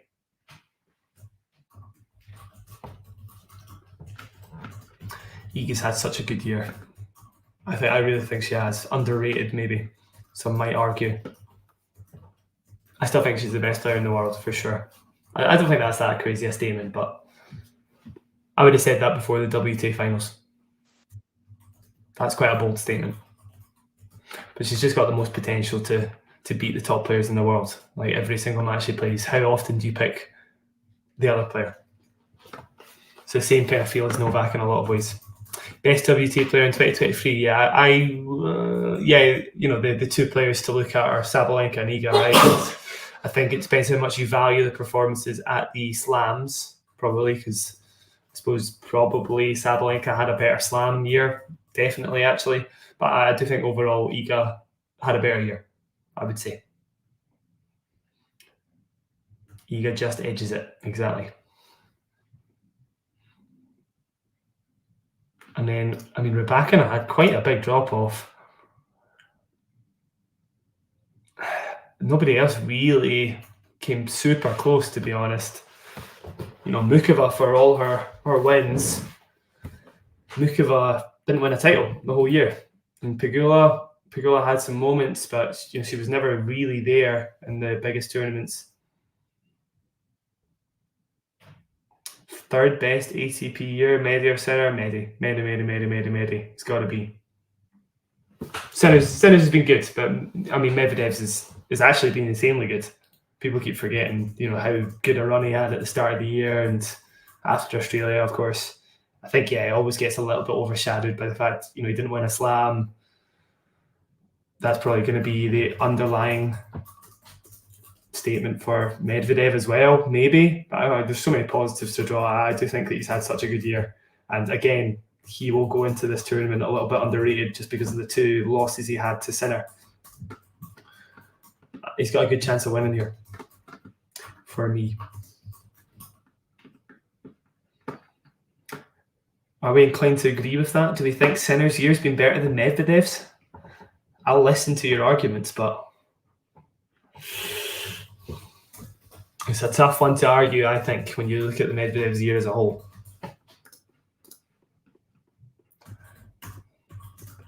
Zverev rattling through some serves here. Still 36 out of 39 on the first serve percentage. That is no blip by the looks of it. William Brody. Did he really have a best ATP year though, John? How many ATP matches did he actually play? Poor Liam. Grinding it out in the Challenger Tour.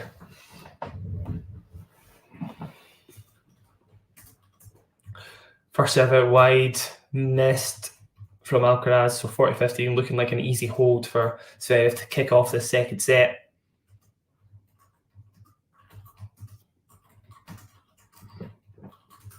You forget Rublev's fifth in the ATP rankings as well. Who's had the fifth? Who's the best of the rest, right? It's got to be the top four that have had the four best seasons, but the best of the rest is a little tougher maybe to pick. Who's the closest out of the rest of the pack? Because Rublev's had a pretty good year, winning Monte Carlo, but there's a lot of disappointments, as I was suggesting at the start of the stream. Steph's had a pretty bad year. Rune, Zverev, the other two in the 7 and 8 of the rankings. Then Hubie, maybe Hubie? Has Hubie had the fifth best season? There's an argument to be made there.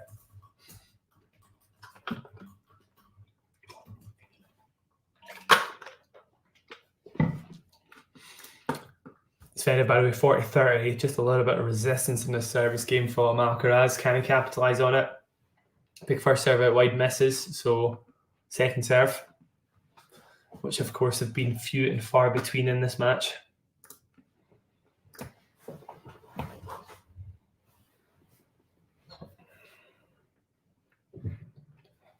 Here goes Zverev, second serve. straight to the body of Alcaraz, who of course tries to attack it enough to get the forced error from Zverev.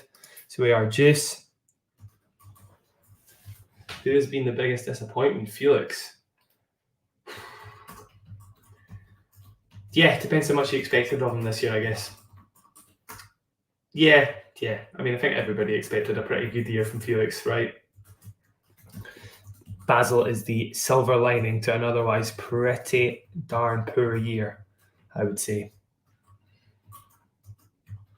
I think that's fair enough. I don't think I'm speaking out of turn there.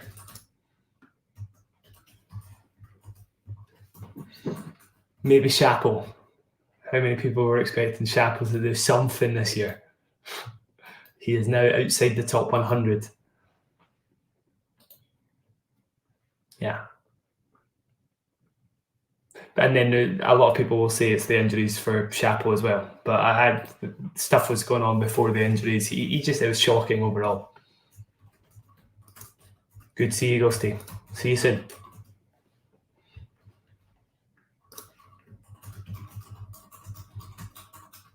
Advantage Zverev in this service game, pushes it wide, so Alcaraz still in it. If Alcaraz were to get the break here, I wouldn't say curtains, because I do think Alcaraz will still give Zverev a few chances. He's hardly been unbreakable.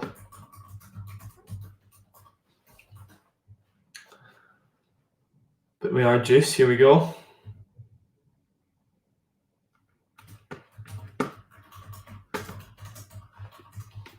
Zverev with a first serve. Down the tee. Alcaraz is there though. He's into a long rally as Zverev immediately pulls the backhand wide. So we're at a break point on the first service game of the second set. Yeah, I agree with Alex that Alcaraz is vulnerable indoors, but I honestly think it's more to do with the first serve.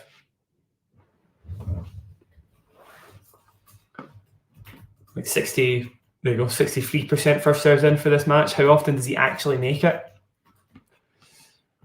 It's not a whole lot compared to some of the other guys. Obviously, Zverev is pushing insane numbers at the moment at 94%, but I'd still say over 70% indoors is a bit more normal for the best players in the world. Is that a double fault? Did I just miss that? I think I did. Right? It's not updated there if it was a double fault. Oh, no, there we go. No, I'm not sure. Either way, breakpoint Alcaraz, really slow second serve, 137 kilometers an hour, a bit of nerves there. Alcaraz fighting for this point. He's in it, so there's no need to miss. Just let Zverev overcook. Oh my God, Alcaraz, that is a very normal ball to be missing. You'll be disappointed with that one.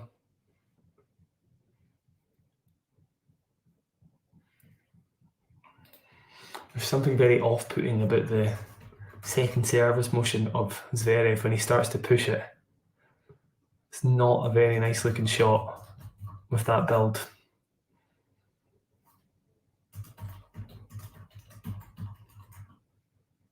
Here we go, first serve. Out wide, makes it. Alcaraz manages to make the return. Zverev's got a chance to attack. It's a small window to pass, and Alcaraz can't quite squeeze the ball through it, so it is now advantage to Zverev. Good serving there.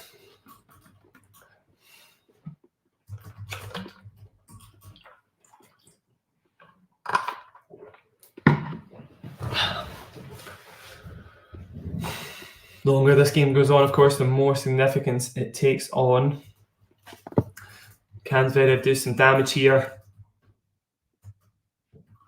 Big first serve down the tees. Alcaraz somehow gets that into play. That could be telling, but it's not, as he sprays the ball wide, talking about that aggression that was maybe a little bit of an overplay earlier on with Jake. That was one of them. There was no need to go for that big a shot from Alcaraz.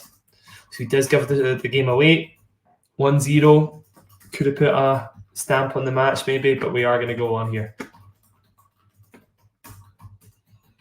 Here we go. We're getting a little graphic from Prime Video here on Djokovic's first serve contact points. They are pretty consistent And then we look at Alcaraz's. Yeah, they're a little more scattered. They're not too crazy. This is only today. But yeah, they are a little more scattered. So when he is going wide or he's going tee, the ball is consistently in a different place. Inconsistently in different places, I should say. So his ball toss is one of the reasons they're trying to suggest that his serve is poorer than, say, Novak's.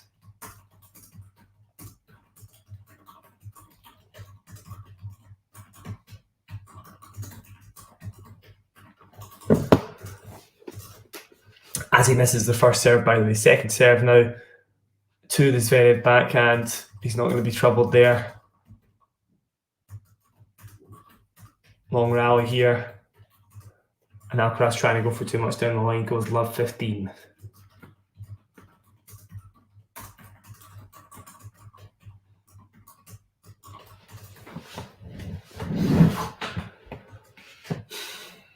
I will just relay what I was saying earlier, or repeat what I said earlier about it being crucial for Zverev to win that first set. I think the fact he's now lost it,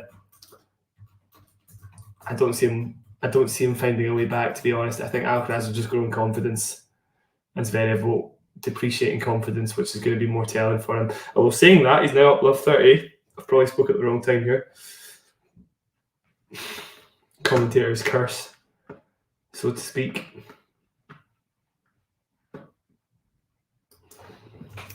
Right, here we go. Half a chance. Unlikely that Alcaraz finds a way past you using the serve. So can Zverev sink his teeth into this rally and sink his teeth into the second set?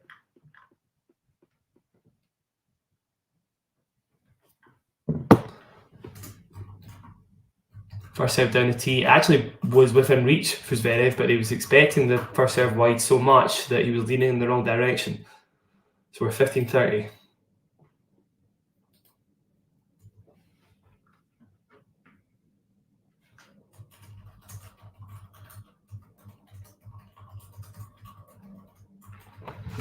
Still half a chance. Zverev looking for a long rally at least. Big first serve down the tee, not enough though. And Alcaraz pushes the forehand long, so it's 15-40 now. No real reason to be missing that.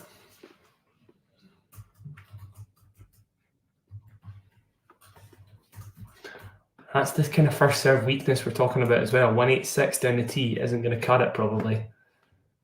So he spot served it really well, but it didn't matter. It wasn't fast enough. Zverev in the rally here. Pretty sure everybody thought it was long, but he is still alive here. Oh, and Alcaraz pushes the backhand cross-court wide, so it's 2-love. Gets the break. Now Zverev keeps serving at 92%. Who knows? Big break for Alexander Zverev to start the second set. And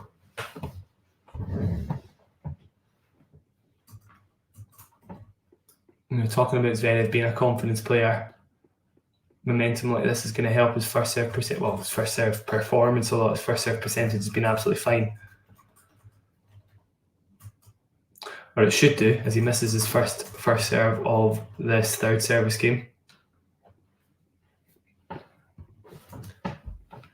Second serve to work with for Alcaraz. Probably going to go big, I would imagine.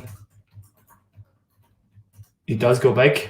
He goes big enough. Same speed as Alcaraz's first serve on the point I was talking about before. So we're 15-love.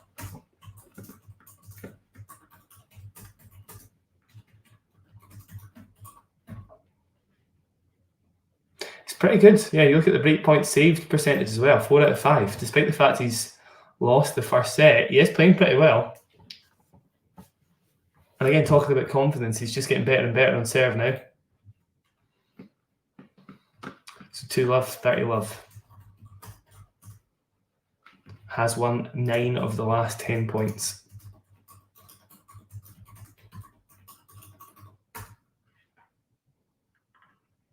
Big first serve wide, gets a volley. Alcaraz makes him play. Is it going to be enough? Oh my goodness. Oh, I missed that.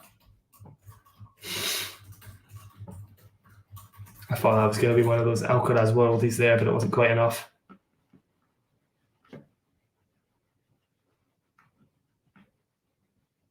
Alcaraz looking a bit sarcastic. You don't see that often from him.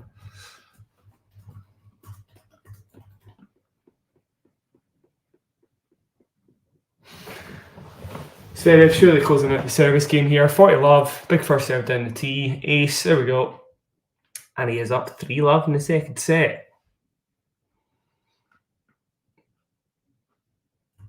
He was, of course, the first to go up a break in the first set as well. Couldn't capitalise on it then. Can he capitalise on it now?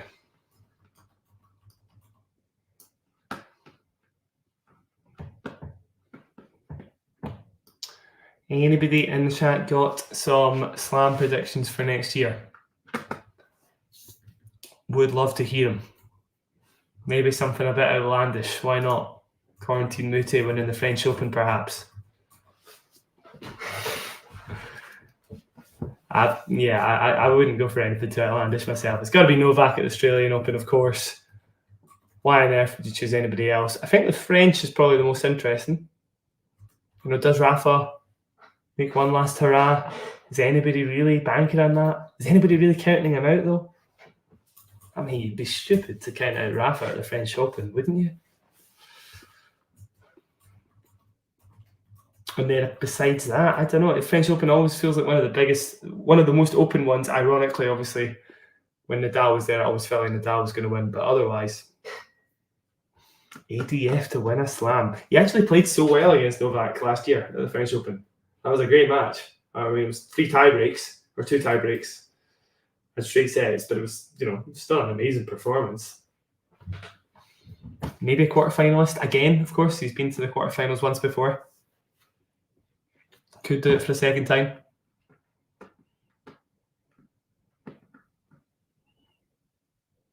Alcaraz to win the French. I don't know.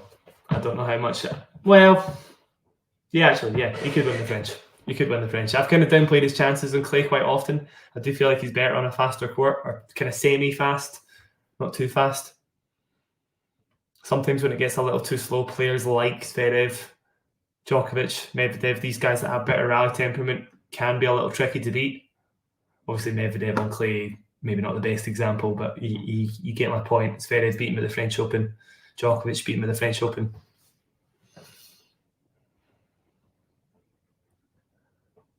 Alcaraz missing his first serve to open up this service game here. Crucial if he does want to stay in this set. Second serve to the forehand goes long again. Oh my God.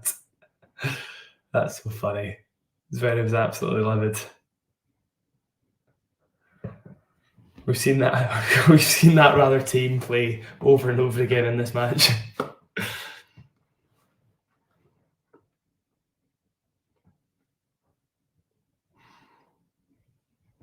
Here we go though. First serve out wide, ace, lovely serve from Alcaraz. Can be a rarity. Of course, his fourth ace of the match. It's funny because a lot of the unreturnables from Alcaraz's serve are coming from the slower second serves to the forehand. So you might look at the unreturned stats at the end of this match and think that he served lights out, but a lot of the time it's just to do with matchup.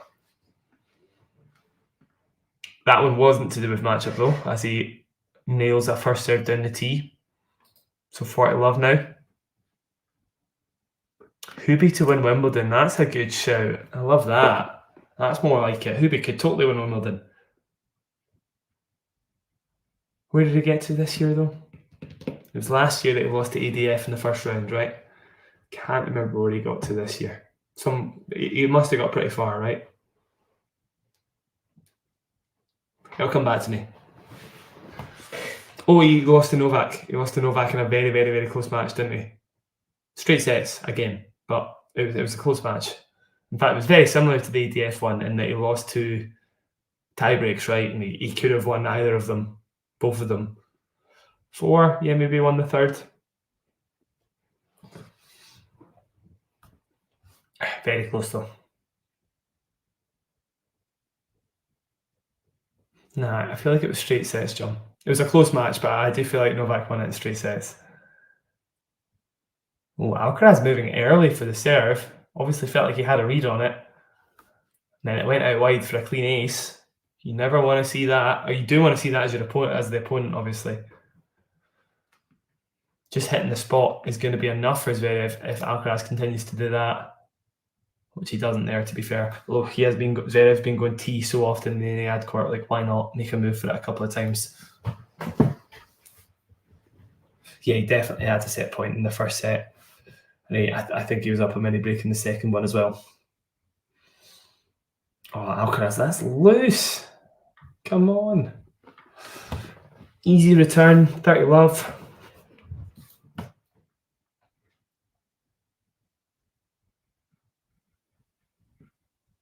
Who won the first set?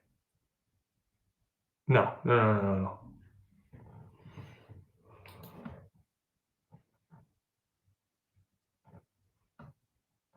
Yeah, Oh, okay, I see. Sorry, yeah. So he won the third set overall, but the first set on the second day. Gotcha. Yeah, it was super close. And he's been there and thereabouts, right? Obviously, you know, semi-finals, lost to Berrettini the year before, the year he beat Roger. That's so funny. This is so fun. I love that. Slice approach to the forehand for Alcaraz there.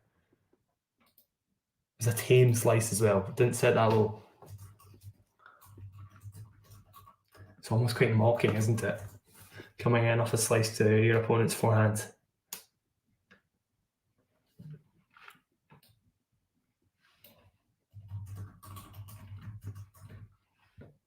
First serve for Zverev down the tee.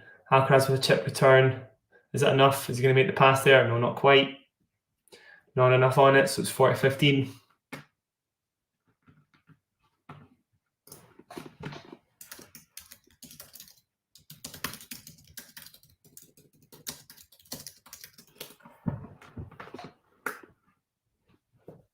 Here we go, 40-15 for Zverev. Big first serve out wide. Not quite enough to get an unreturnable, but enough to set up the easy backhand, put away. So we're now 4-1. Zverev leading in the second set. Still a chance for him here. It's been a pretty good match. I thought Alcaraz did some really, really fascinating stuff to win that first set, despite the fact he wasn't playing quite as well as Zverev for the majority of it.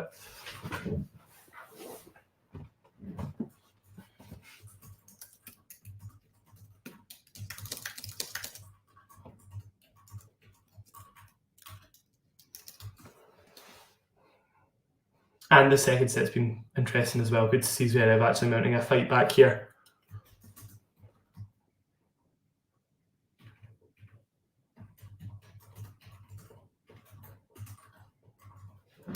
Do we fancy his chances to close out the set? Is he going to get nervy? Am I underplaying or overplaying, the nerves as a factor for Zverev?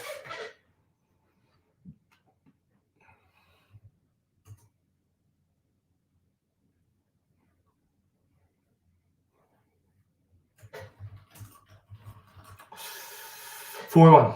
Alcaraz, serve performance. This is the kind of stuff I'm talking about. You know, it's not been anything to write home about. A lot of those first serve points won in longer rallies rather than off of the first serve itself.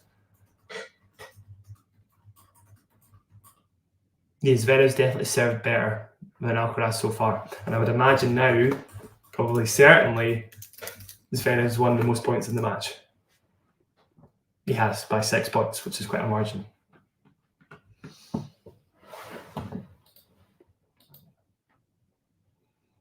Big first serve to open though from Alcaraz, gives him the unreturnable for once. It doesn't do it too often.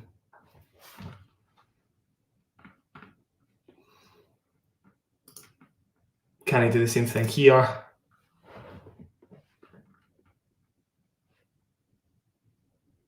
Pretty nice. Oh, lovely, but oh no, he missed that one. Alcaraz still a bit loose. Oh, he made that. Sorry, he didn't make that. Backhand down the line, obviously. Forged in steel there. as Robbie Koenig would say. A little bit of a lull here, just as we wait to Zverev to get to a bit of the crunch time. Alcaraz kind of rolling in this service game. Can maybe talk about Alcaraz's overall chances just while we wait for a little bit more pressure. So John obviously had him pretty high, number 2. I do think there's a pretty good argument to be made there. And I think this performance right now, coming up with all these different ways of beating a player that's actually got a really good chance of doing well here, shows you he's not really missed much of a beat in those, since those 2 losses, since the Sheffield loss in Paris and the loss to Dimitrov in Vienna, I believe. He is able to execute different tactics with a lot of clarity, pretty consistently. Just a shame, I would say, the serve is letting him down just a touch. And for that reason, he still comes below. I think he's still bottom bracket for me. I'd even put, no, I don't know. Did I put Hubie above Alcaraz? I don't know. That's too much, maybe. Maybe just because we've been talking about Hubie there. But Hubie indoors is, he's tough. He's tough. Who's Hubie got first? Oh no, he's not played anybody yet. I can't see who he's got. I'd have to look at that again. Wait, Hubie's not here, is he? Am I talking absolute nonsense? Is Hubie an alternate? Somebody's going to have to fact check me there. Zverev is just flying through his service game at the moment, by the way. 2 unreturnables, gets him 30 love up again. Where Hubie in the draw? I'd fancy Hubie's chances. But no, somebody like Zverev, Medvedev, these big servers, they're all a little bit higher than Alcaraz for me. Despite the fact Zverev is a set down. Zverev tags Alcaraz with the overhead there. Alcaraz is finding it funny though. Not quite like the Djokovic-Norrie incident from Rome. Yeah, he caught him in the back.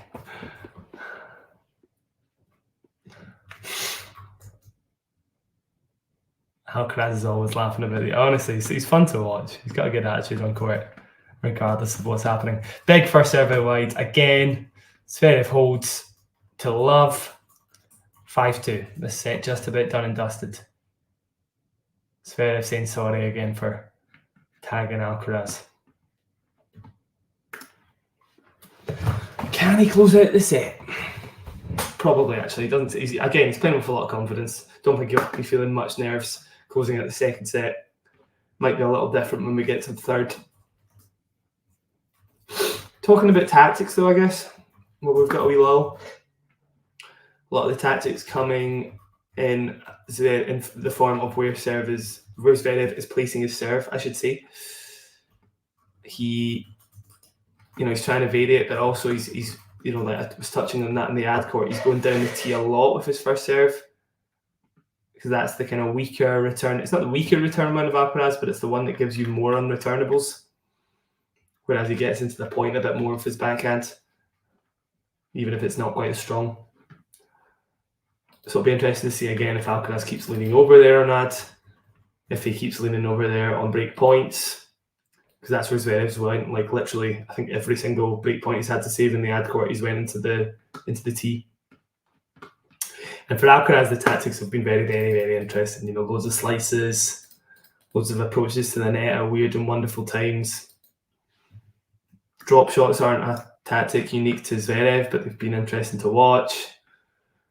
The first serve has been a bit crazy, but sometimes, coming up with something, he's used a few body serves to advantage and stuff. I would say a lot of that's to do with execution, though. I don't think Alcaraz is looking for body serves frequently. Sometimes they're just not good enough. Anyway, yeah, it's been an interesting match tactically. Always good to watch Alcaraz. 5-2. Can he stay in this set?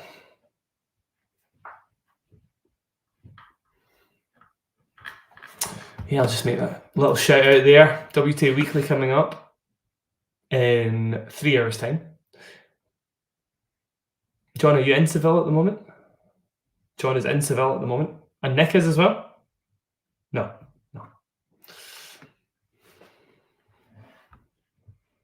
Of course, the Billie Jean King Cup is done now, right? Is it not? Is it finished?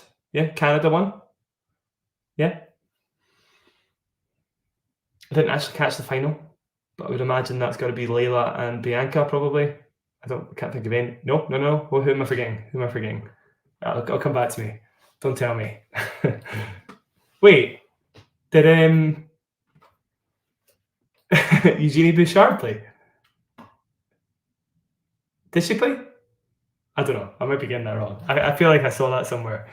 I've not been keeping up with the Billie Jean King Cup enough to talk about it, but it's still quite interesting. John can inform you about everything at 6:30 UK time tonight. I know, yeah, sorry, exactly, Jake. I look like a crazy person. Sorry, just the producer in the background. Find out everything about the Billie Jean King Cup tonight, 6 o'clock, 6:30 UK time. Back to the match, Jake, so I don't look too senile.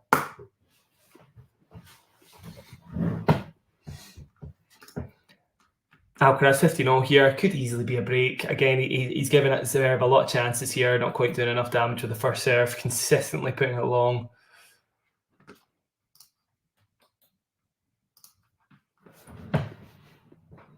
Second serve here on 15-0 does make it to the Zverev forehand again. Another unreturnable. I'd love the stats on that. How many times has Zverev missed a second serve return to his forehand?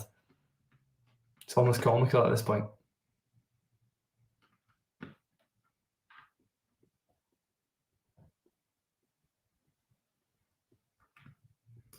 Marinas to Kusic. Interesting.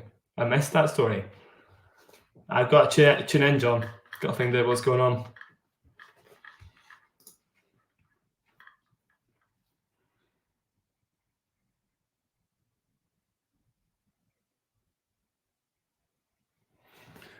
(40-15). Alcaraz at least able to ask the question here. Can Zverev close it out? Can Zverev close it out? What do we think in the comments? It's good from Alcaraz there. It's really good. Amazing little half volley up the line.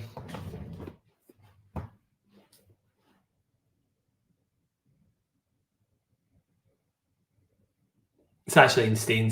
The fact those serve stats from Zverev still haven't dropped. 59 out of 63 first serves made. I feel like if we were rolling it in at like 50 miles an hour, we still wouldn't have those serve percentages. It's pretty impressive. So serving it out, you'd fancy his chances here. Still only been broken the one time during the match. Big first serve down the tee. Plumb on the line as well.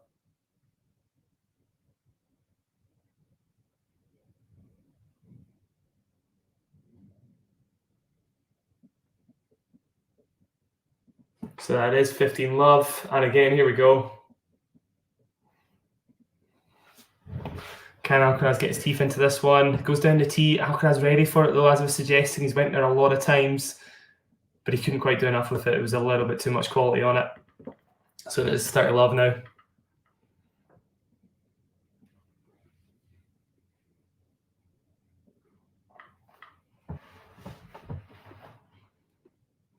This has got to be it, surely.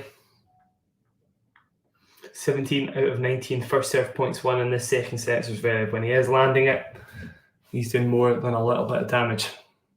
Big first serve out wide. 40 love. It's got to be a hold to love.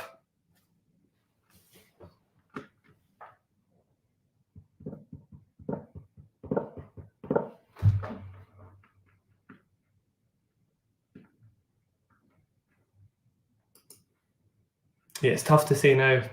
Animal. Going into a third set, Zverev closes it out with another ace. I'll go back to my original suggestion. I think it's going to be Zverev. He's holding serve with ease. Very rarely getting troubled on serve. Don't know if he faced a break point in that second set. Doesn't come to mind that he did. I don't think he did. First serve practically untouchable. 18 out of 20 first serve points won in that second set. Barely missed a first serve. Yeah, promising stuff for him. Yes, I will indeed be leaving. Take a short break. Thanks very much for having me. I think you'll be joined by John, I believe, in the third set. Yep. For the rest of this match. Thanks very much. Thanks for tuning into this watch along. While there's a break in play, here's a reminder to hit the like button, subscribe and click that notification bell. Your support helps to keep the channel going. While we're here, you can now become a member to enjoy perks including badges for the live chat, but also bonus material such as interviews with top players from both ATP and WTA tours. The membership link is pinned in the live chat. You can also follow us on Twitter, Facebook and Instagram. So whether it be serves or volleys, forehands or backhands, serve bots or drop shots, we've got you covered. Whether that be via our website, talking-tennis.com, where you can read features and interviews from our top writers. Or if you prefer us in audio form, you can subscribe to our podcast on Apple, Amazon or Spotify or wherever you get your podcasts from. Remember, we offer you wall-to-wall coverage via our regular watch-alongs, magazine shows such as Nick's WTA Weekly or Damien and Mario's ATP version. Plus, we deliver top content from people on the ground, actually at the tournaments, so you get even nearer to the action. So, what are you waiting for? Hit that subscribe button so you don't miss out on all things tennis. Ready? Play.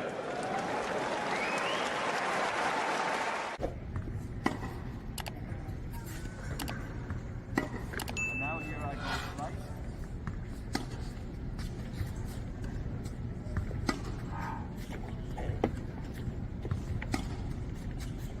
And this is normal flat. So see, sometimes you don't actually, sometimes you don't. And now here I go slice.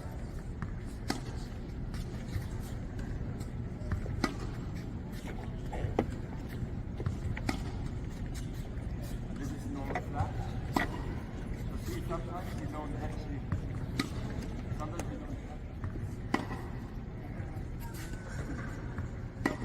And now here I go slice.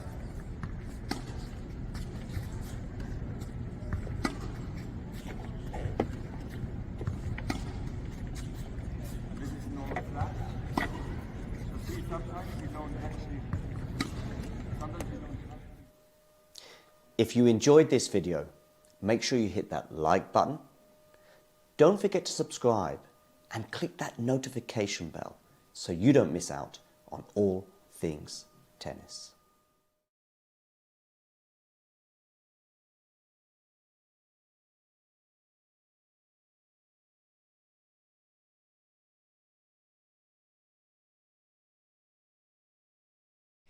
Thanks for tuning into this watch along. While there's a break in play, here's a reminder to hit the like button, subscribe and click that notification bell. Your support helps to keep the channel going. While we're here, you can now become a member to enjoy perks including badges for the live chat, but also bonus material such as interviews with top players from both ATP and WTA tours. The membership link is pinned in the live chat. You can also follow us on Twitter, Facebook and Instagram.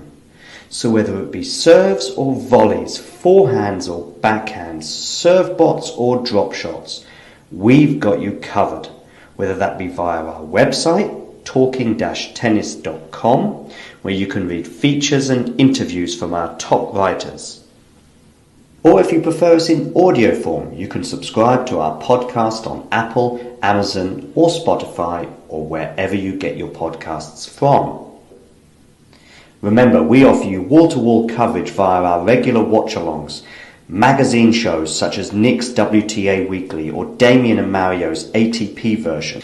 Plus, we deliver top content from people on the ground, actually at the tournaments, so you get even nearer to the action. So, what are you waiting for? Hit that subscribe button so you don't miss out on all things tennis.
Ready.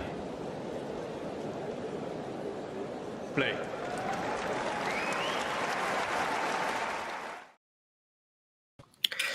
Good afternoon, good evening, good morning. Jake, can you confirm that you can hear me okay, loud and clear? Hopefully my microphone is clicking just fine.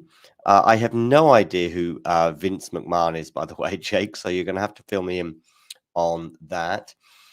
But regarding Carlos and his performance today, yes, it has been patchy, much like most of his post-Wimbledon form. And I can understand why Jack pre-match was suggesting an Alexander Zverev win. Makes sense to me. Despite the fact that I have Alcaraz second in my power ranking, I think I just went all in pedigree rather than immediate form and conditions. Be interesting to know if the pole is swinging at all away from Carlitos. A little bit. A little bit. I mean, at the beginning of the match, it was a bit more like 90-10.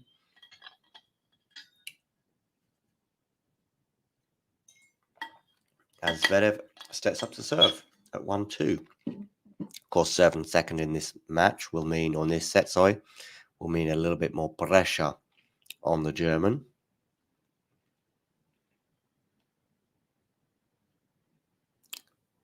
What is that floating down onto the court? Is that something from someone's racket, or something was floating onto the court there anyway?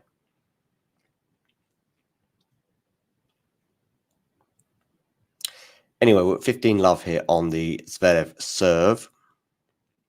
He's been very comfortable on serve all match, and it's soon to be 30 love.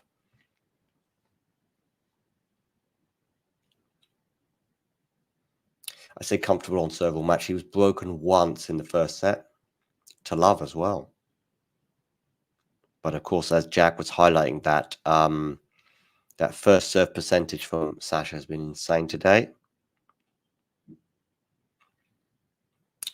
Yeah, but of course, a lot will depend on today. I mean, Carlos loses today. And, you know, things are not looking good. And it's a comfortable hold in the end for the German. So, 2 games all. Have you been checking out the Billie Jean King Cup content that I was putting across for the members only?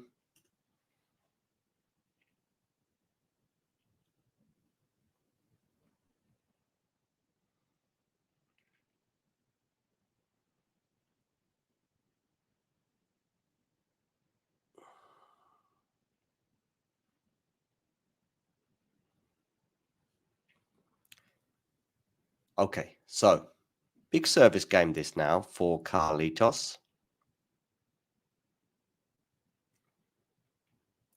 Backhand return from Zverev, and the forehand is error from Carlos. And we've seen a few forehand errors from him, again, post-Wimbledon.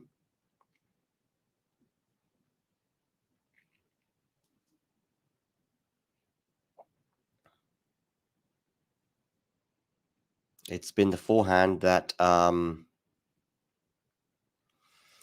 has been one of his issues. I mean, there's been obviously a few health issues since Wimbledon. He go wide on the first serve there, going down the tee.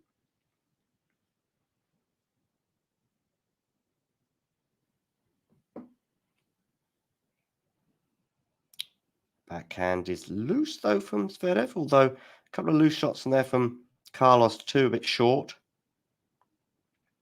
Now he's trying to up the ante a little bit with the forehand. Is he going to have to hit the smash? Yes, he is. Lets it bounce. Now comes into the net for a volley, and in the end wins the point.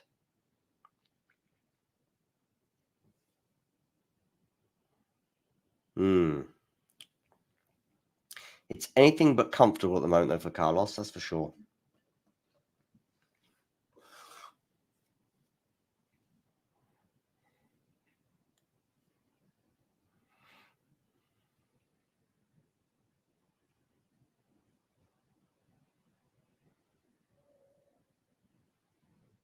Oh, an unforced error there from Carlitos.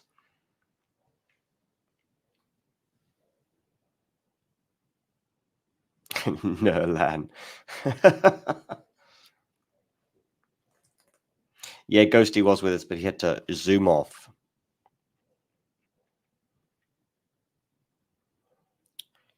And again, Carlitos under a bit of pressure here on his serve. 15-30. Seems to be comfortable holds for Zverev at the moment and really difficult ones for Carlitos.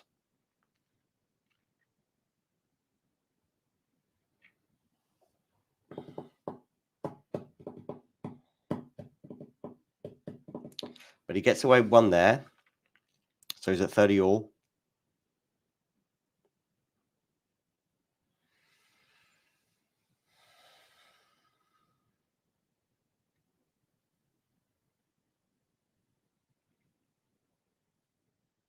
Two hours and 5 minutes on the clock. Do hit the like button. And if you're new to the channel, hit subscribe.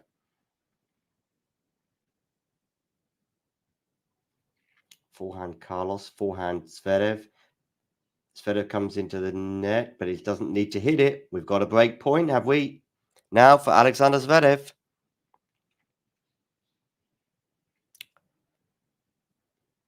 The problem is for the ATP Tour right now is that there's one pretender to Djokovic's crown, and the one pretender is not in form. And so it's getting even more boring. A good return of serve, and it's a break for Zverev. 4-2 he leaves.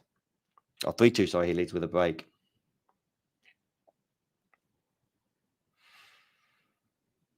Yep, just a bit of promotion here for some of the stuff on the channel. Do check it out. Check it out, check it out, check it out.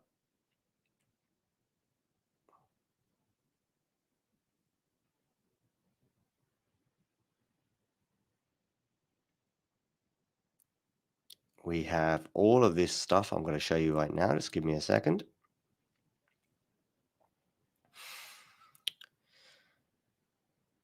Look at some of this stuff we've got here. I'll put it up here on the channel for you. Look, the press conference from the Canada Billie Jean King Cup winning team from last night. That's there for you to check out, as you can see. We've also got the Italian runners-up press conference. As you can see, a crestfallen Jasmine Paolini there next to the captain. Also Trevisan. Trevisan looking rather down in the dumps too. Check out some of our guest predictions from Alex and Sakib, who've made some predictions regarding the ATP Tour Finals as well.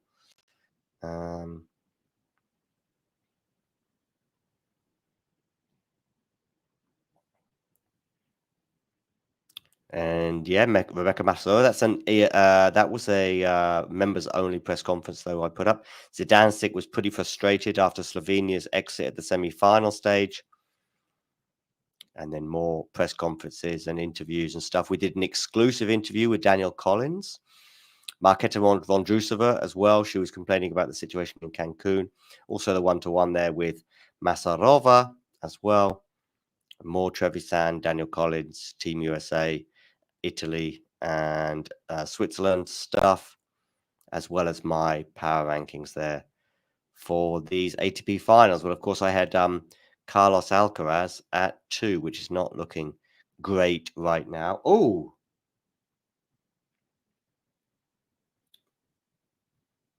I just see what you mean regarding his ankle. Looks like he's rolled it, but he's up.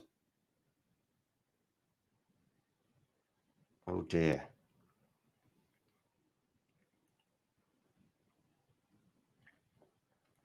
Zverev here under a bit of pressure on his ankle. I don't know if he's going to have to take some medical attention here.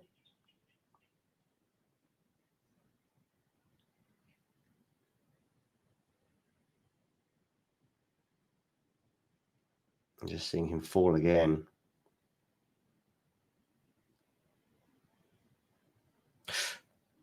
Yeah, just having a look at a replay of this. It's not quite the same scenario as we saw in fact, nothing near the same scenario as we saw in Paris. And he's up on his feet and he's about to serve. So maybe things are not too bad. It was just a stumble, nothing more.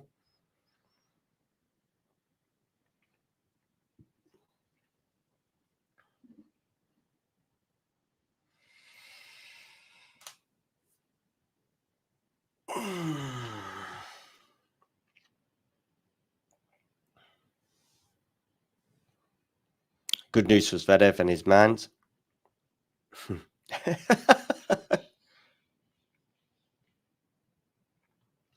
And he still gets him out of trouble at 15-all. Makes it 15-all.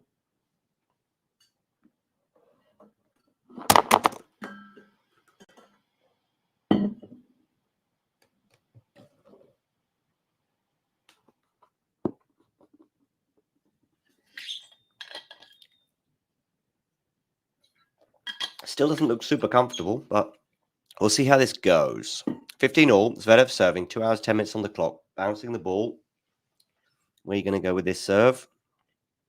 You are going to the forehand of Carlos and deceiving him, and it's 30-15.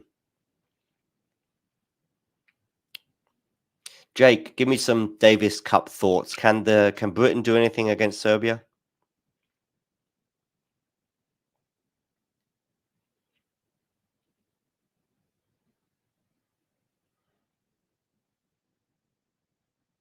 $30-15 here. Zverev to serve, seeking a 4-2 lead. Goes on the tee. Carlos gets his racket on it. A lovely slice there, though. Lovely play from Alexander Zverev. 40-15 now.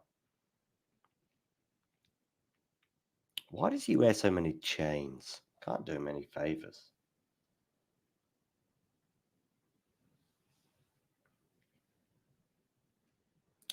Still not super comfortable, but net points won today. And Zverev is beating Alcaraz on those stats. 40-15. Zverev serving. Seeking a 4-2 lead. Goes down the tee. And it's an unreturnable. And indeed, he does get the 4-2 lead he sought with a 218 km/h serve. So,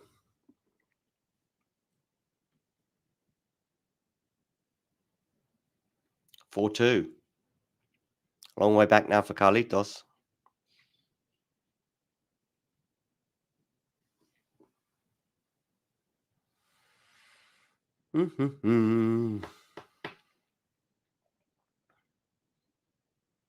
Okay, Carlos to serve. With this serve, goes down the tee and it's an ace. 15 love. Need a few more of them.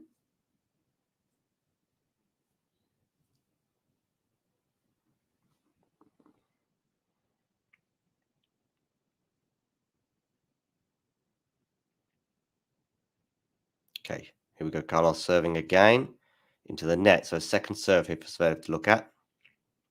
Carlos been certainly vulnerable on his second serve. Down the tee, forehand return. Forehand to the backhand of Zverev. Forehand of Carlos to the forehand of Zverev goes into the net. I think you're being very positive about Norrie's year. I would say, apart from Rio, it's been a largely disappointing year for Cam. Murray been out of form for a while, putting everything on Draper. Yeah, I bet he was, Jake. I bet he was. 40 love. Yeah, because Hubie now needs really needs someone now to fall pretty quickly.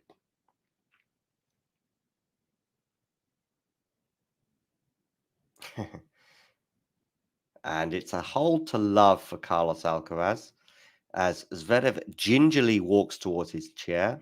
For those of you wondering why I'm emphasizing the way he's walked to his chair, he did have a fall about 3 or 4 minutes ago where it seemed quite serious at first, but I would suggest not too bad now. I think Cam Norrie won't be the first 2 starters. I guess we'll have I guess it'll be, or it might be Noe. It might be forced to have Noe against Djokovic, and then we just have to hope that we can pull off something special in the other encounters. He slipped, really, didn't he?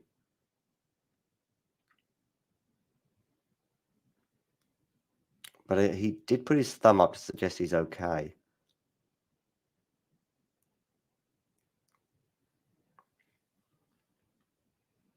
So we'll see. Plenty of people tuning in. Make sure you hit the like button. And there's also a button below the screen where you can just click subscribe. Boom, like that. We're trying to get to 4,000 as soon as possible. We'd like to get to 5,000 by the end of the year. But 4,000 by the end of the ATP Finals, I think, is achievable. Let's see if we can get there.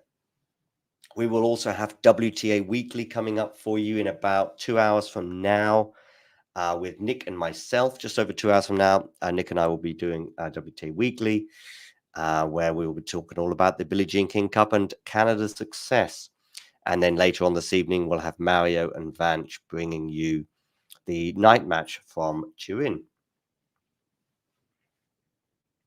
Okay, Carlos, you're going to have to make your move pretty soon if you're going to get back into this match. Zverev serving here at 4-3. Second serve. Down the tee. It's a runaround forehand for Carlos. It's a lovely forehand, though, from Zverev. Now Carlos is very much in the rally, though. But he goes long with the forehand. 15 love. 15 love. Noe and Draper. I don't know. I think Murray might be able to rise to the occasion. Yeah. I think that the Evans loss made it went from a chance for the British team to not much of a chance, let's say. Is that a successful lob? It's a lob. I don't know if it's successful yet from but it's a lovely smash there from Zverev. A lovely lob. And followed up with a lovely smash. Yeah, I think the Evans absence is a blow. Big blow. A real shame.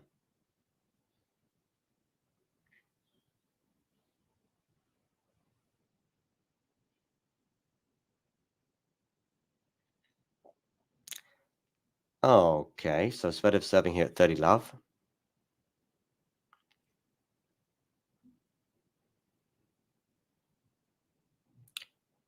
Carlos trying to anticipate that one, but it went long. So it's going to be a second serve for Carlitos here.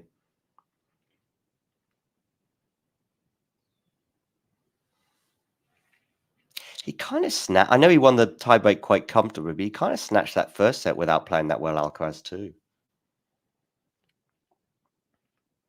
Forehand return is into the net.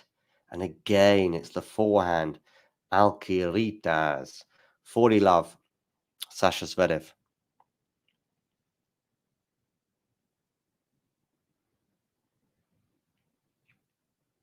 Points while on serve in this set. So Alcaraz has only won 2 points on the Zverev serve so far in this set.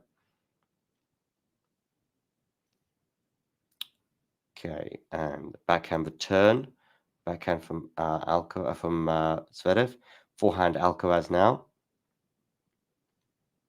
He hasn't deployed the slice quite as much in this third set, but maybe he's not had the chance. 40-15 after Zverev errs into the net.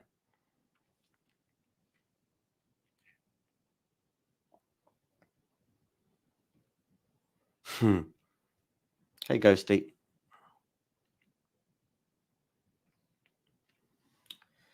40-15.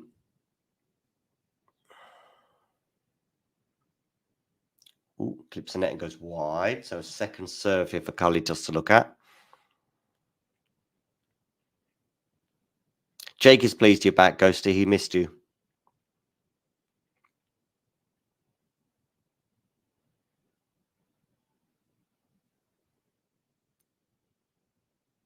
Forehand from Zverev. Backhand volley here from Zverev. Oh, but a lovely passing shot on the forehand side there from Carlitos. 40-30. Time is running out for Carlos. He'll be desperate to get it back to deuce right now. Nerlan, his appearances are fleeting nowadays.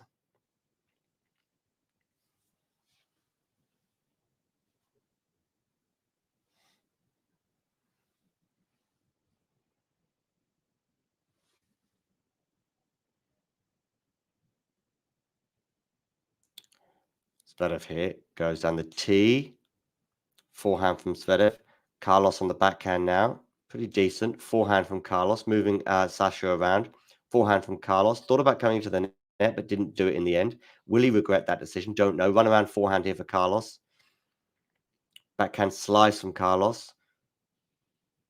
It was a bit short there from Zverev, but it's still very much 50-50 this rally.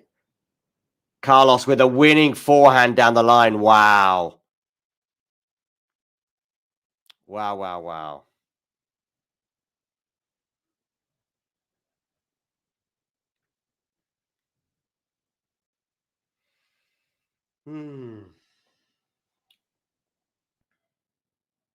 Carlos, they're just ramping up the pressure. He's got more points on Zverev's serve in this game than he had in the previous all set.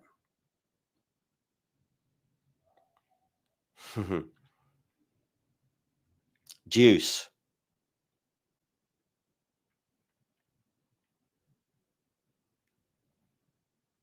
Zverev to serve at deuce. Down the tee, backhand return. Backhand from Zverev. Backhand from Carlitos. Forehand there, defensive shot there from Zverev. Carlitos comes into the net. Oh, what a passing shot this time from Zverev. Advantage, Sasha.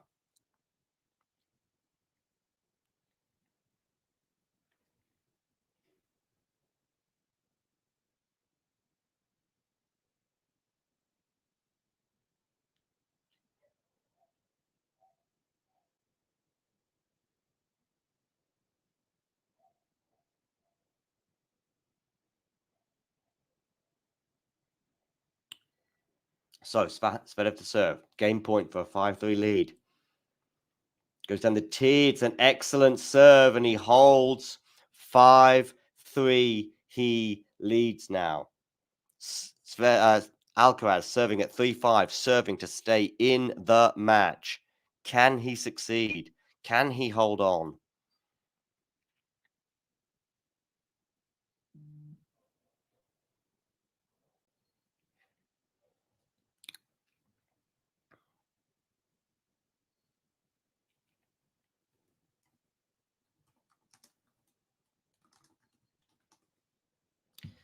Carlos goes down the tee on the first serve, and it's an ace.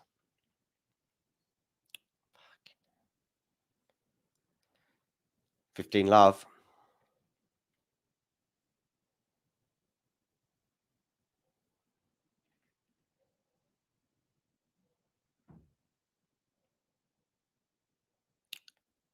$30 love.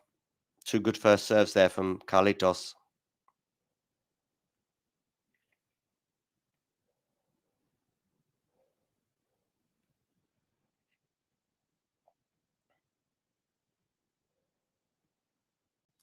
Backhand from Carlos. It's too good. 40 love. Yeah, I did too. I had him at 7 on my power rankings. Probably a little bit harsh.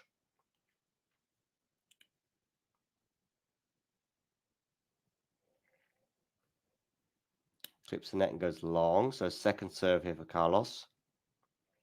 Yeah, I think Medibear will beat Ruby. Ruby, Ruby, Ruby. Carlos holds to love there. He will be wishing he could have served that well earlier on in the set. So 5-4. Zverev will come back where he will be trying to serve it out.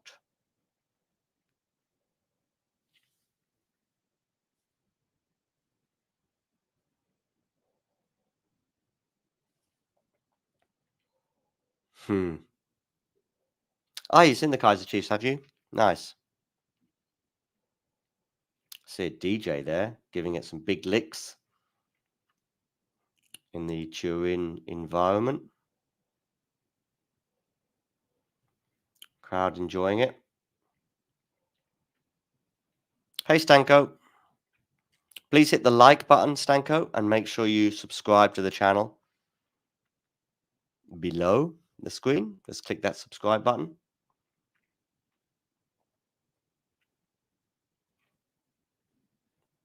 Sasha fan. Jake there wishing Stanko a hello. Greetings. Greetings indeed. You like the Kaiser Chiefs, Jake? Time for a quick sip of water. Thanks, Stanko. You already subbed. Thank you.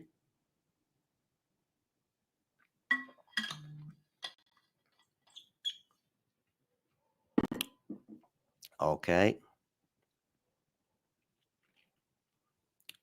Let's have a quick look at our subscriber count, see if we've gone up any more. Oh, better not actually. Right now, Zverev is serving for the match, so probably best to stick to this right now.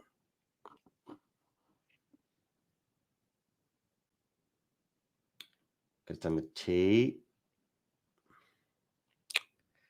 Lots of highs and welcomes. Good, good, good.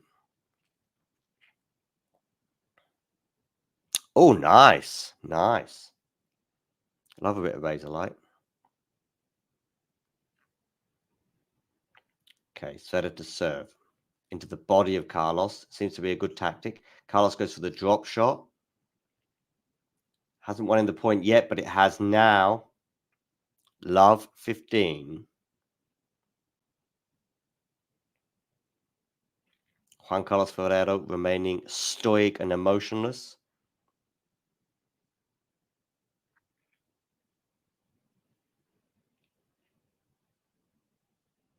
After that forehand winner from his protege. Love 15. Is there going to be another twist in this story? We'll soon find out. Zverev to serve.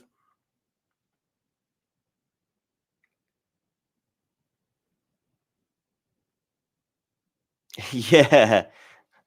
I know what you mean, Stanko. That would be great. I mean, I can do this, but the problem is this scoreboard is ahead of mine.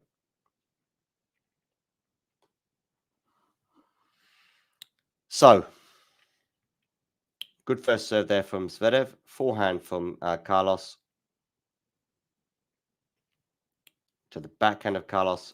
It's a good backhand from Carlos, but yes, what a backhand pass there from Sasha Zverev.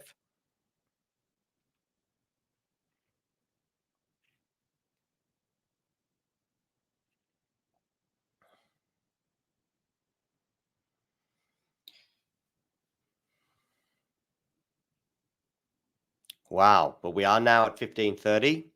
So, hope yet for the Spaniard, that's for sure. Hope springs eternal. How he got his racket on that, Sasha? It must have just clipped the line. Anyway, 15:30 though.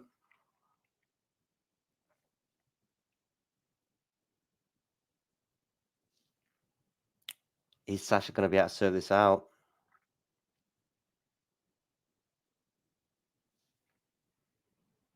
How's your nerve, Sasha?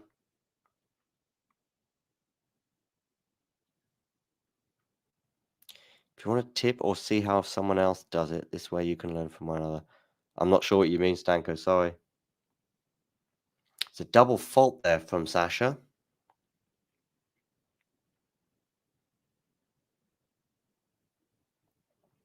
You have a YouTube channel, Stanko? If you do, I'll subscribe. Okay.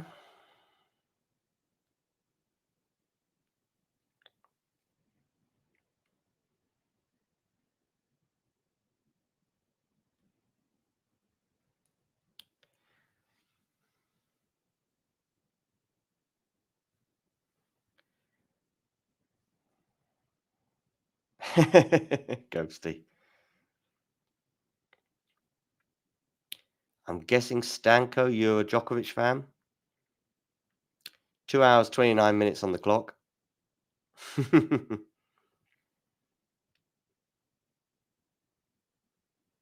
And we have a break point now for Carlos Alcaraz. Can he seal the deal with a break point? That's the problem with the scoreboard situation, which I have a link. If you let me post it. Yeah, you click it and you can see the other person does it. He's the same as you, but I don't like him much anymore. So I unsubbed and looking for someone new. Well, Stanko, great that you're here. Yeah, send the link in the chat.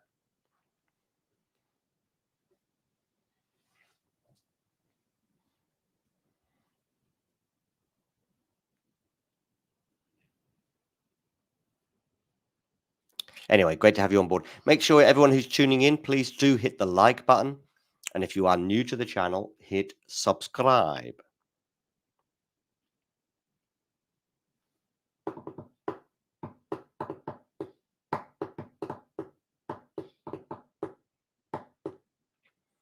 I just don't know how to do it, Stanko. I can share a screen like you see here. But the problem with sharing the screen like that is that it's ahead of my my stream.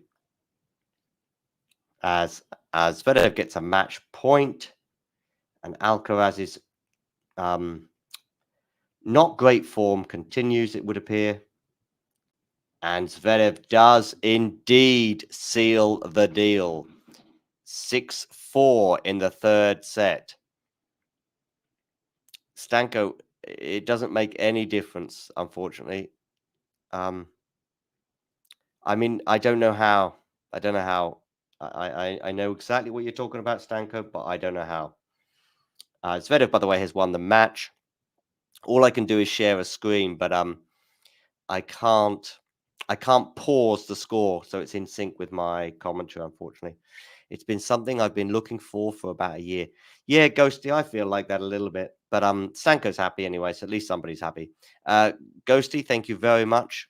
And thank you as well for your support. Thank you for everyone for tuning in. Do hit the like button. Do subscribe to the channel if you are new. We have plenty more stuff coming your way. We've got WTA Weekly coming up in about 2 hours from now, where Nick and I will be bringing you all the action. Stanko, we've got lots of stuff we've been bringing you from the Billie Jean King Cup here in Spain. Yeah, no, we've got Vanch and Mario and Vanch are bringing you the commentary tonight. Yeah, and then but before that, Nick and I will be here for WTA Weekly, where we'll be having a good look at all the stuff that has been going on in Seville the last week. And I am off to Malaga as well for the Davis Cup, so I'll be bringing you coverage of that. So keep an eye out for press conferences, including from Serbia, including interviews with the UK team and lots of others players that'll be in action in southern Spain. Of course, no USA there this year. Big absence. But yeah, so lots of stuff to come. Just a quick look at some of the videos that I have been posting in the last few days as well. So make sure you give them a good check and like and subscribe and all that stuff. Here's some of the Billie Jean King Cup press conferences that I was just telling you about. So yeah, make sure you check out those. Loads more stuff as well. Interviews there with Masarova and an exclusive interview there with Daniel Collins. Look, boom, boom, boom. Daniel and I spoke last week. Of course, the USA went out in the group stage. Czech Republic ultimately knocking them out in a shootout. And of course, I've got my power rankings there as well for the ATP Finals. But that's not looking quite so good right now, as I put Alcaraz in second spot.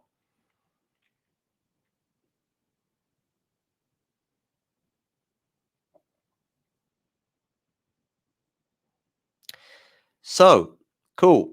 Anyway, everybody, thanks for stopping by. Let's play a couple of videos to play you out, and we'll see you all soon. Oh, and don't forget, like, subscribe, all that jazz. Tune in for WTA Weekly in a couple of hours, and also tune in to the night match tonight with Vanch and Mario, which will be Medvedev against Rublev. Speak to you soon. If you enjoyed this video, make sure you hit that like button. Don't forget to subscribe and click that notification bell so you don't miss out on all things tennis.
Ready? Play.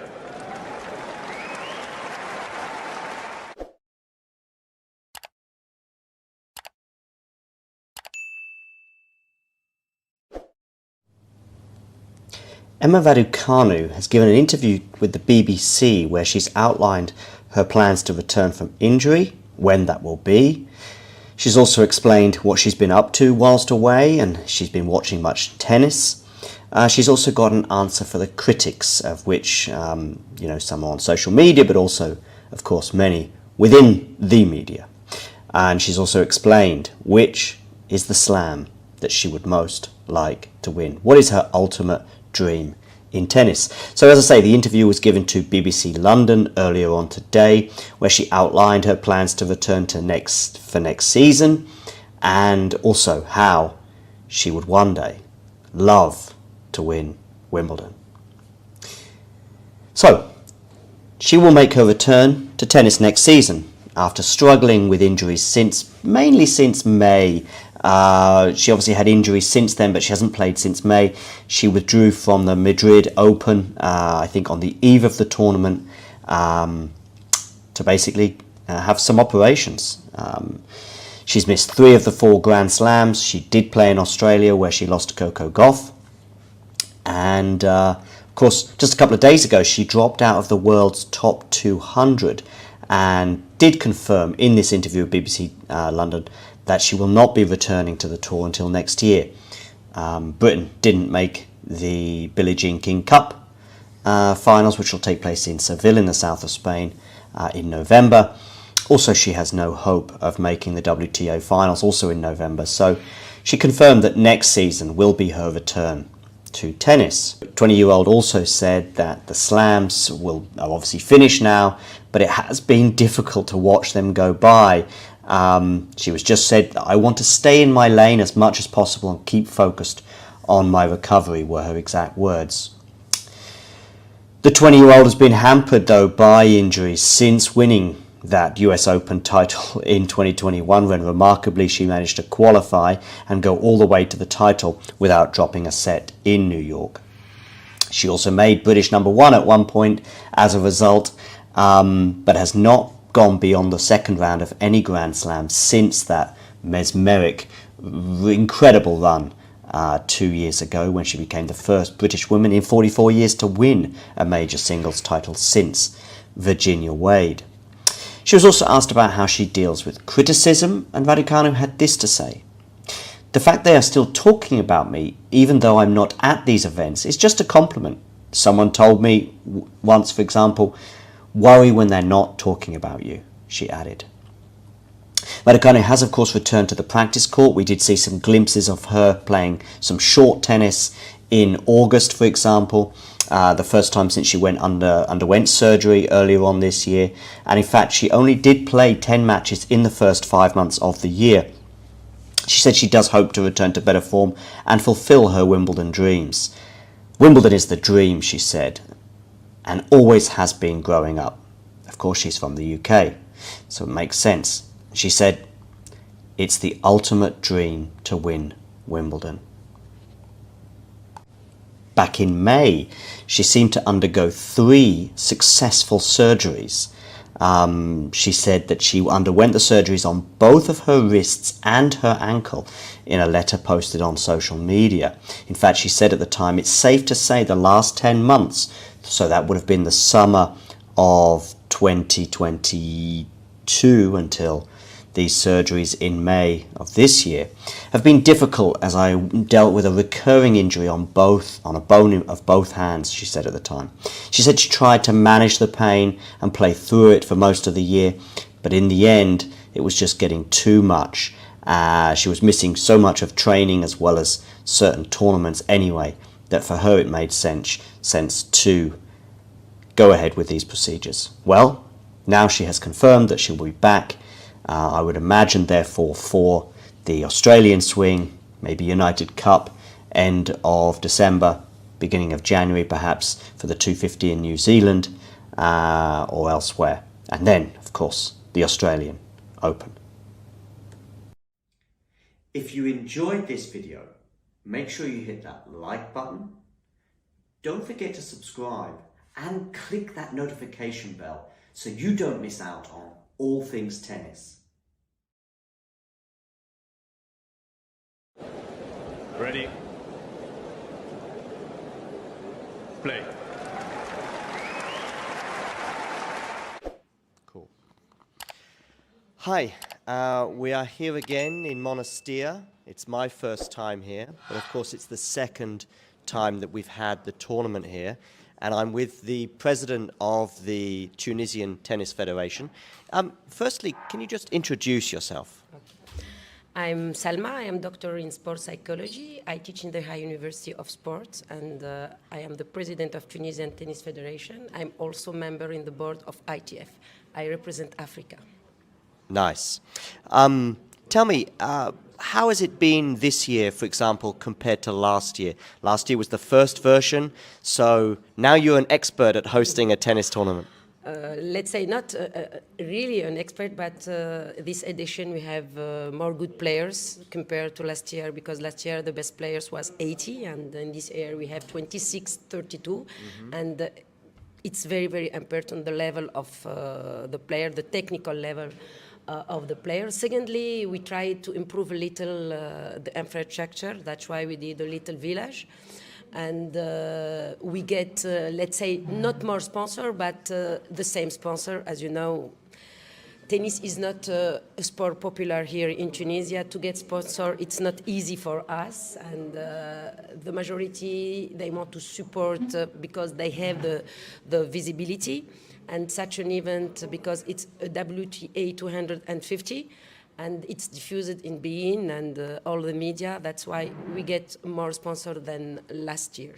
Good. We are missing one player this year compared to last year. Ons, unfortunately, she got injured last week in China and wasn't able to make it. How much of an impact does that have on the tournament? To be honest, the fact that Ons doesn't play, we don't have a lot of spectators, and we try to push people to come to see tennis. As you know, Ons, she's our ambassador. Everyone loves her all over the world, especially here in Tunisia. They want to, all people, all players, all the fans of Ons, they want to see her playing here in Monastir or in Tunisia. Unfortunately, she has injury. And we did our tournament. Everything is okay. The level is very high. Every day I'm watching the matches. Really, I'm very happy because there is good players, good young players, and because they love Tunisia and they love Monastir also. Yes. You have a 3-year situation, last year, this year, and of course next year. Is there a hope? Is there a plan to maybe continue beyond 2024? The hope is here, yes, we can plan, but I have to discuss with EMG and WTA because, as you know, I buy the 3 edition, the tournament. Why not? Why not? It's our dream that we maintain Jasmine Open for many years, and why not also as a president of federation with my board, we hope to host also an ATP. I can tell you that to work here is a pleasure because obviously having everything together, and it's nice. I'm from Europe, so we like some winter sun and the palm trees and the beach. What about the players? Are you communicating with the players about, are they comfortable? Are they enjoying their experience here? Yes, yes. All the players are very happy to be here. The majority of the players that come here last year, they are here. They did a big publicity of promotion of Jasmine Open tournament. They like the weather, they have the beach, the food, and I think everything is good. The hospitality here in the hotel. The Tunisians are known to be very kind with the other people, and especially tennis, because now everyone loves tennis in Tunis in the fact of the result of Ons. And I don't know. I think that they are very happy, all the players. Okay, one more. Next year, are you already sort of planning? I mean, are you looking at what happened last year, this year, and also thinking about, okay, what can we do next year to maybe, get even more players or make it even better for everybody? Have you already thought about next year? Yes, we are thinking about next year. First of all, the week. It's very important to get the best week because, as you know, this time, just before the Masters, it's good. We get a good players, but it's not really the week that we want to take as a federation. Perhaps the first week of October, it will be better. And of course, we want to improve the village to get more sponsor. That's why we have to work on sponsoring next month. We don't have to wait till August or July. It will be very late. And yes, why not invite players in top 10 if Ons will not play or if Ons is not here. As you know, in sport there is always injury and we cannot control our player. Thank you for your time. Thank you. Merci. Merci.